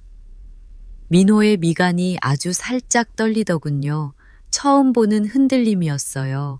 그 흔들림이 타인의 불행으로 보이진 않았어요. 다만 진실의 무게가 사람의 얼굴에 떨어졌을 때 생기는 아주 작은 금, 그 금처럼 보였지요. 조사가 끝나고 복도의 선이 바깥빛이 유리창을 통해 물결처럼 흘렀어요. 변호사가 우리를 모아 말했지요. 오늘은 잘했습니다. 다음 단계는 금융회신 2차, 차량 이동 경로 추적 회신, 그리고 임시보호명령 본결정 고지예요. 긴 싸움입니다. 그러나 기록의 속도는 우리가 정할 수 있습니다. 시설로 돌아오는 길, 은희가 말했어요. 엄마, 나 오늘 민호 얼굴에서 무언가가 스르르 떨어져 나가는 걸 봤어요. 봤구나. 그게 권위인지 확신인지는 모르겠는데 어쨌든 떨어지더라고요. 사람은 믿는 게 무너지면 말을 바꾸고 길을 바꾸고 때론 삶도 바꾸더라. 우린 그걸 지켜보기만 하면 돼. 작은 편의점에 들러 따뜻한 우유를 하나씩 샀지요.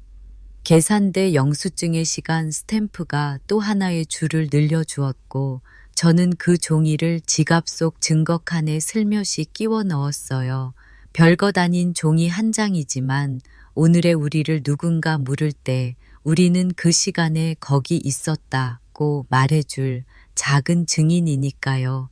밤 아이가 잠든 뒤 우리는 소파에 나란히 앉아 새로 받은 신문기일 통지서 사본을 읽었지요. 줄 간격은 넓지 않았고 고딕체 활자는 묵묵했어요. 문장 끝마다 작은 점이 찍혀 있었고 그 점들이 마치 길 위의 표지 말뚝 같더군요. 여기 서라, 여기 쉬어라, 여기 다시 가라. 그런 신호들로 보였어요. 엄마.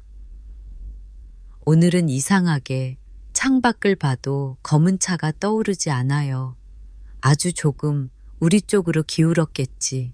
조금이라도 고마워요. 그 조금이 내일을 만들어주니까. 저는 고개를 끄덕였어요. 오늘 하루에 조금이 자라서 내일에 조금 더가 되기를, 그 내일이 모여 언젠가 충분히 되기를 마음속으로 아주 오래 빌었지요. 밤새도록 창밖 바람이 유리창을 긁는 소리가 들렸습니다.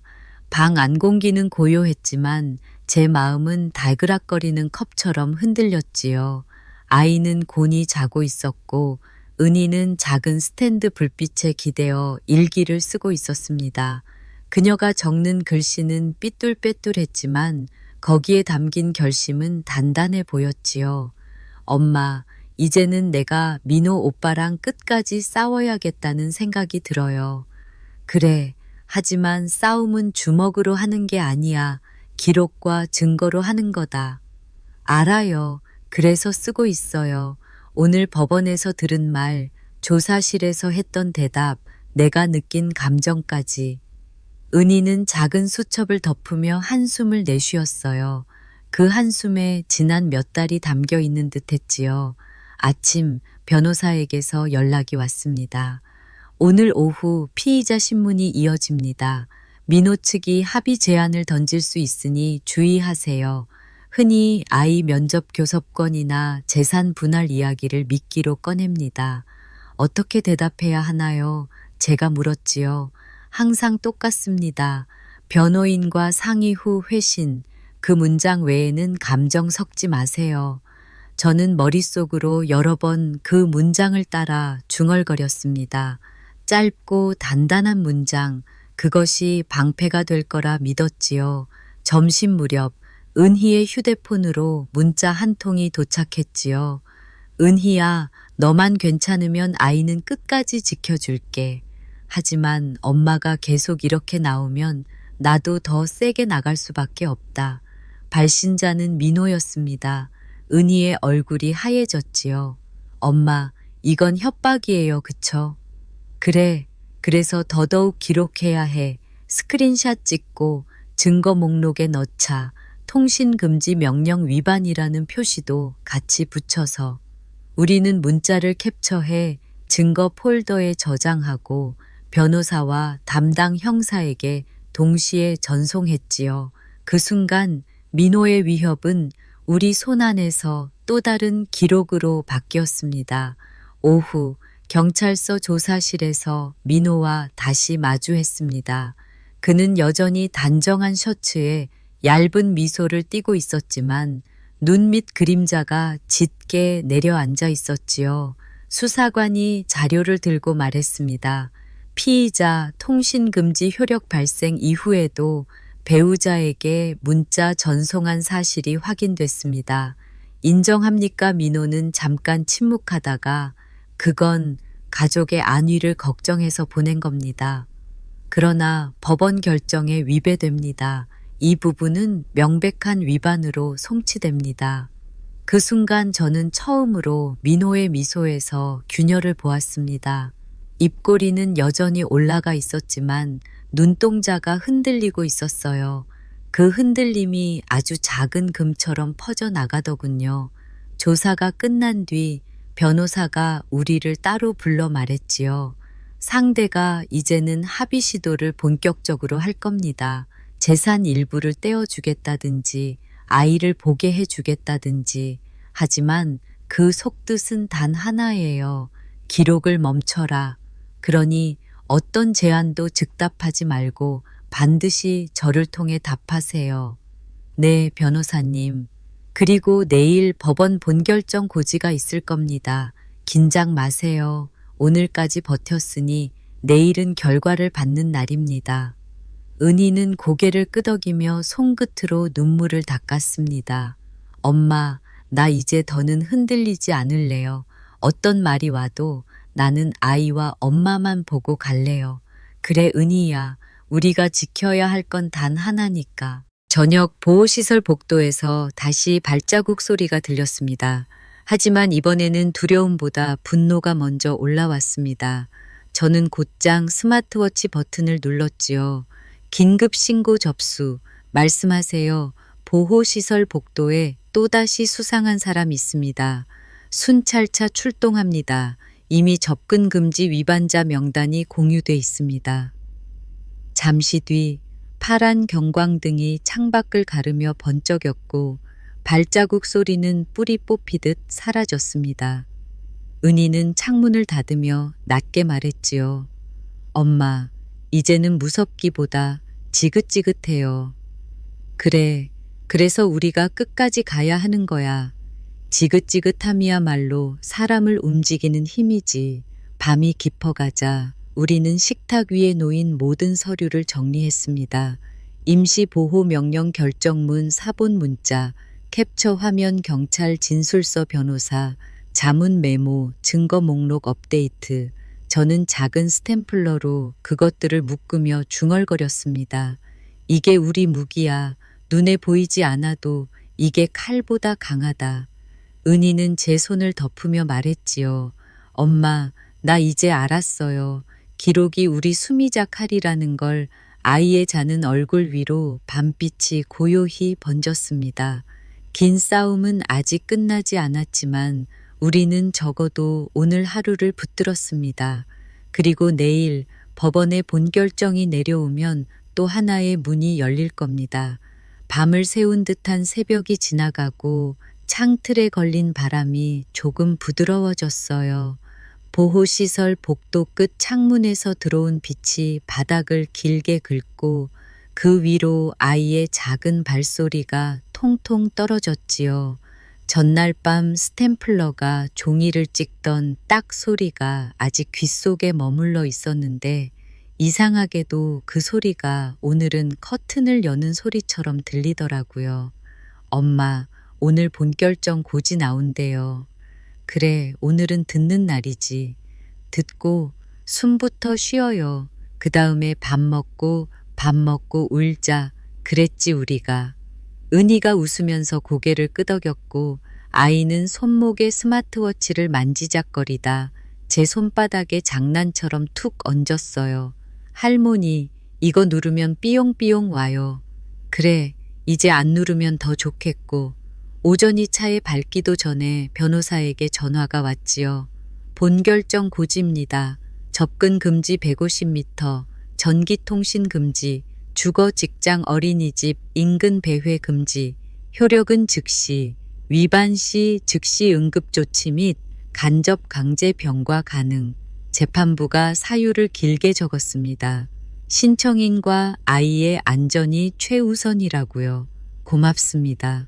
그리고 하나 더, 지능범죄수사팀에서 계좌 회신 2차가 도착했답니다. 현금 인출 패턴, 차량 이동 경로, 키 관리 대장, 엘리베이터 호출 기록이 한 선으로 묶였대요. 부산 수금 녹취 타임라인도 맞물렸고요. 구속영장 신청 검토 들어간대요. 전화를 끊고 나서 숨이 길어졌어요. 누군가 내 가슴속 밧줄을 한 매듭 풀어준 느낌이었지요. 한편으로는 이제부터가 시작이구나 하는 실감이 뒤따랐고요. 엄마, 우리 이 종이들 다들 한 방향으로 가고 있대요. 그래, 얇은 종이들이 줄을 잡았지. 그 줄이 오늘은 밧줄 같아요. 밧줄이면 좋지. 여기 매달려서 건너가자. 점심 무렵 경찰서 피해자 전담실에서 간단한 브리핑이 있었어요. 담당 형사가 하얀 보드에 세 단어만 썼지요. 자금, 동선, 사람. 첫째, 자금. 특정 기간에 현금 인출과 현금 입금이 반복됩니다. 액수는 일정 간격으로 커졌다, 작아졌다 하고요. 부산 수금 녹취 타임라인과 일치합니다. 차명계좌 정황도 드러났어요. 둘째, 동선. 지하 주차장 고정 CCTV와 도로 교차로 CCTV, 단속 카메라에서 차량이 이어집니다. 엘리베이터 호출 기록과 키 관리 대장이 같은 시각대에 찍혀 있고요. 셋째, 사람. 운반책으로 보이는 인물이 참고인 조사에서 일부 진술을 바꿨습니다. 누구 지시로 어디서 받았는지에 대해 추가 진술서가 들어왔어요. 자수 의사를 밝힌대요. 은희가 숨을 삼켰지요. 그러면 형사가 짧게 고개를 끄덕였어요. 구속영장 나갈 겁니다. 오늘 저녁이나 내일 이른 새벽 수사팀 동시 투입 계획이 잡혀 있어요. 손끝이 서늘해졌다가 곧 뜨거워졌어요. 끝이 보인다는 감각은 언제나 미지의 온도로 오더군요. 그날 오후 변호사 사무실에서 합의 제안서가 도착했다는 연락이 왔지요. 문장들은 번들거릴 만큼 매끈했어요. 재산 분할 확대 검토, 아이 면접 교섭 협조, 서로의 명예 보호 같은 말들이 줄줄이 달려 있었지요. 문서 마지막 줄은 짧았어요. 기록의 중단. 대답은요? 변호사가 물었고 저는 준비해둔 말을 꺼냈지요. 변호인과 상의 후 회신. 좋습니다. 그리고 이건 제 답변이기도 합니다. 기록의 중단은 없습니다. 기록은 숨이고 안전이고 길이니까요. 은희가 제 손을 꼭 잡았어요. 손바닥에서 서로의 맥박이 부딪히고 그 부딪힘이 오늘 하루의 박자처럼 느껴졌지요. 해가 기울 무렵 진흥팀에서 문자 한 줄이 왔어요. 구속영장 발부, 집행 중, 그 뒤를 이어 전화가 울렸지요. 현장 통제 중입니다. 도주 우려 및 증거인멸 우려 소명됐고 법원에서 야간 집행 허가까지 나왔어요. 자세한 건 정리해서 알려드릴게요. 우리는 말없이 서로를 바라봤어요. 어떤 환호도 어떤 오열도 나오지 않았어요. 그저 아주 길었던 숨을 내뱉었지요. 아이가 잠깐 깨어 물이라고 말했고 은희가 주전자에 물을 데웠어요. 물이 끓는 소리가 방 안의 공기를 다독였고 나는 컵을 식탁에 올려놓으며 조용히 말했지요. 이제 밥 먹자. 그래요. 밥 먹고 울든지 웃든지 하자. 밤이 더 내려앉았을 때 보도자료가 짧게 떴어요. TV 하단 자막으로 강남 일대 사업가 김모 씨 범죄 수익은닉 혐의로 구속이라는 문장이 지나갔지요. 얼굴은 나오지 않았고 다만 검은 패딩의 등판과 손목에 걸린 수갑이 건조하게 비쳤어요. 앵커는 단정적인 어투를 피했고 기자는 추가 수사와 연루 의혹이라는 말로 문장을 마무리했지요. 은희가 TV를 보다가 리모컨을 내려놓았어요. 저 사람 민호가 맞겠죠. 우리는 이름으로 알고 저들은 사건 번호로 알겠지. 엄마, 나 슬프지 않아요. 이상하죠. 이상하지 않다. 사람은 끝에 가서야 자기 마음을 제대로 보더라. 넌 오늘 네 마음을 본 거야. 미움은 없진 않은데 미움보다 지침이 더 커요.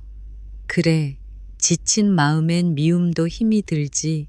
우리는 잠깐 커튼을 열어 밤하늘을 봤어요. 검은 구름 사이로 작은 별이 하나 끼어 있었고 그 옆으로 비행기의 전멸등이 느리게 지나갔지요.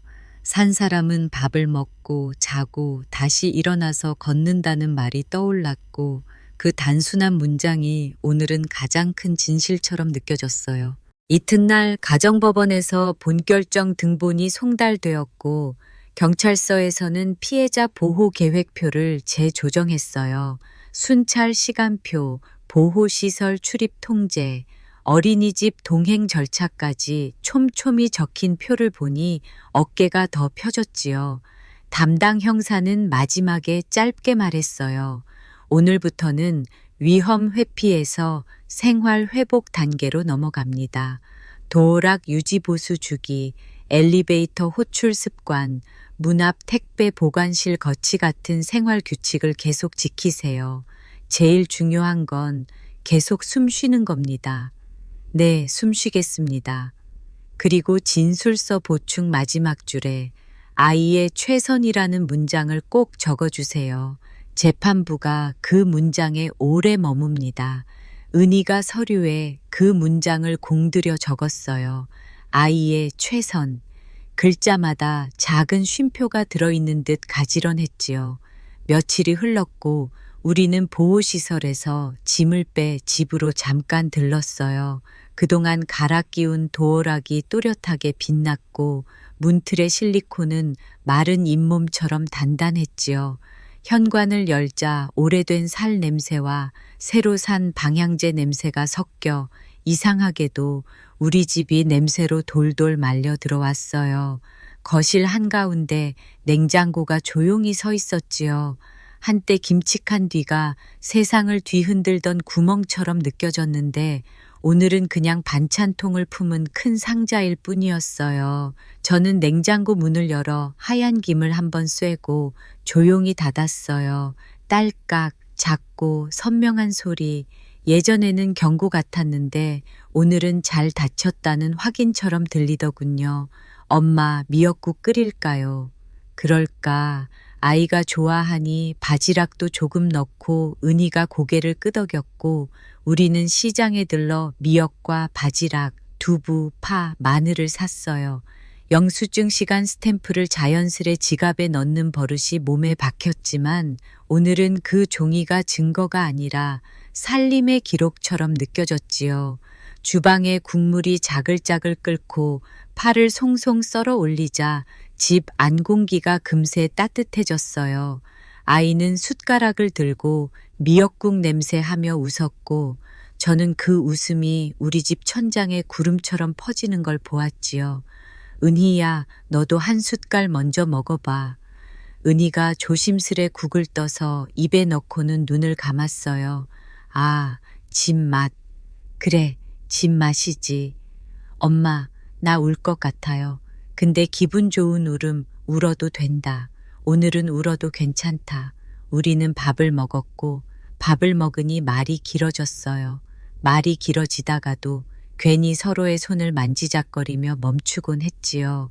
그렇게 오래, 아주 오래 밥을 먹었어요. 저녁 무렵 담당 형사에게서 전화가 왔어요. 구속 송치됐습니다.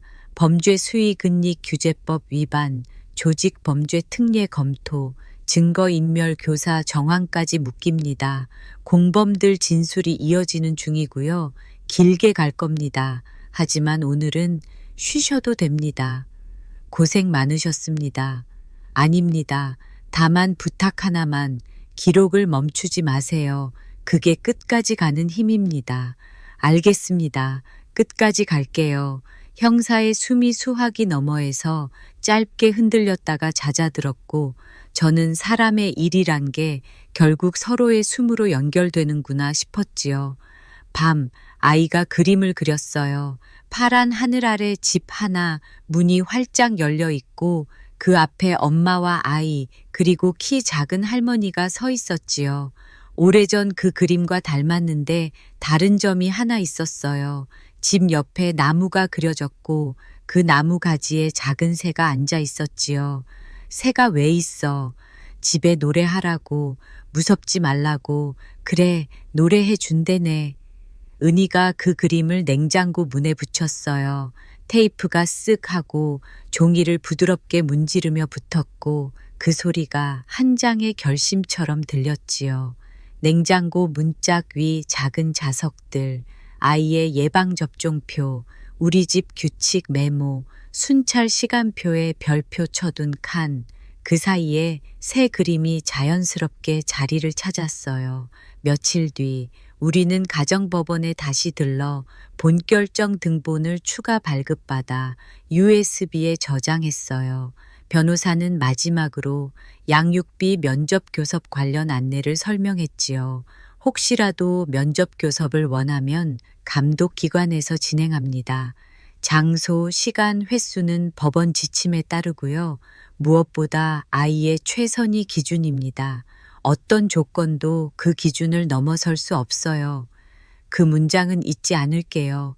그리고 두 분, 이제부터는 회복의 기록도 남기세요.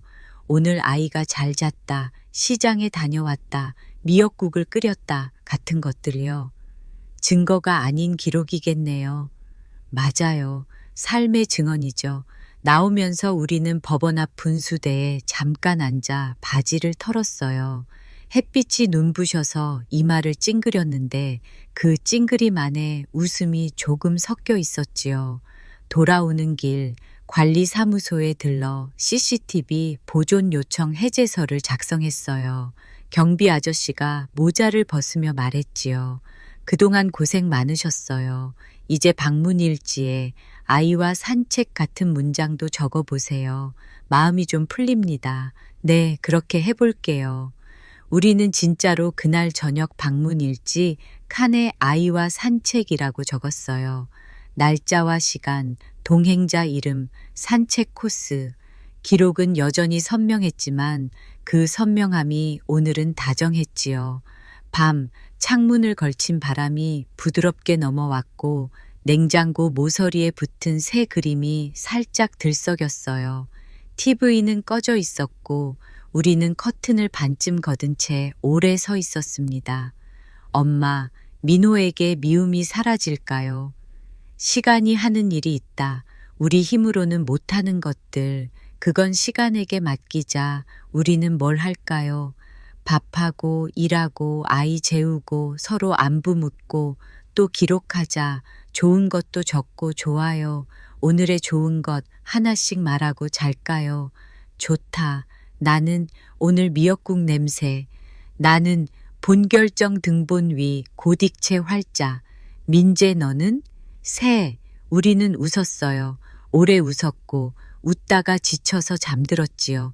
그날 밤 꿈에서 나는 처음 그날의 냉장고 문을 다시 열었어요. 김치칸 뒤 검은 비닐은 보이지 않았고 대신 반찬통이 가지런히 놓여 있더군요. 장아찌, 멸치볶음, 오이무침, 달걀말이. 반찬 사이로 새 종이 한 장이 끼어 있었는데 밥 먹고 살자라고 적혀 있었지요. 눈을 뜨고 나니까 그 문장이 이불 속까지 따라 나왔어요. 우리는 충분히 무서워했고, 충분히 기록했고, 충분히 견뎠어요. 그리고 마침내 충분히 살아냈지요.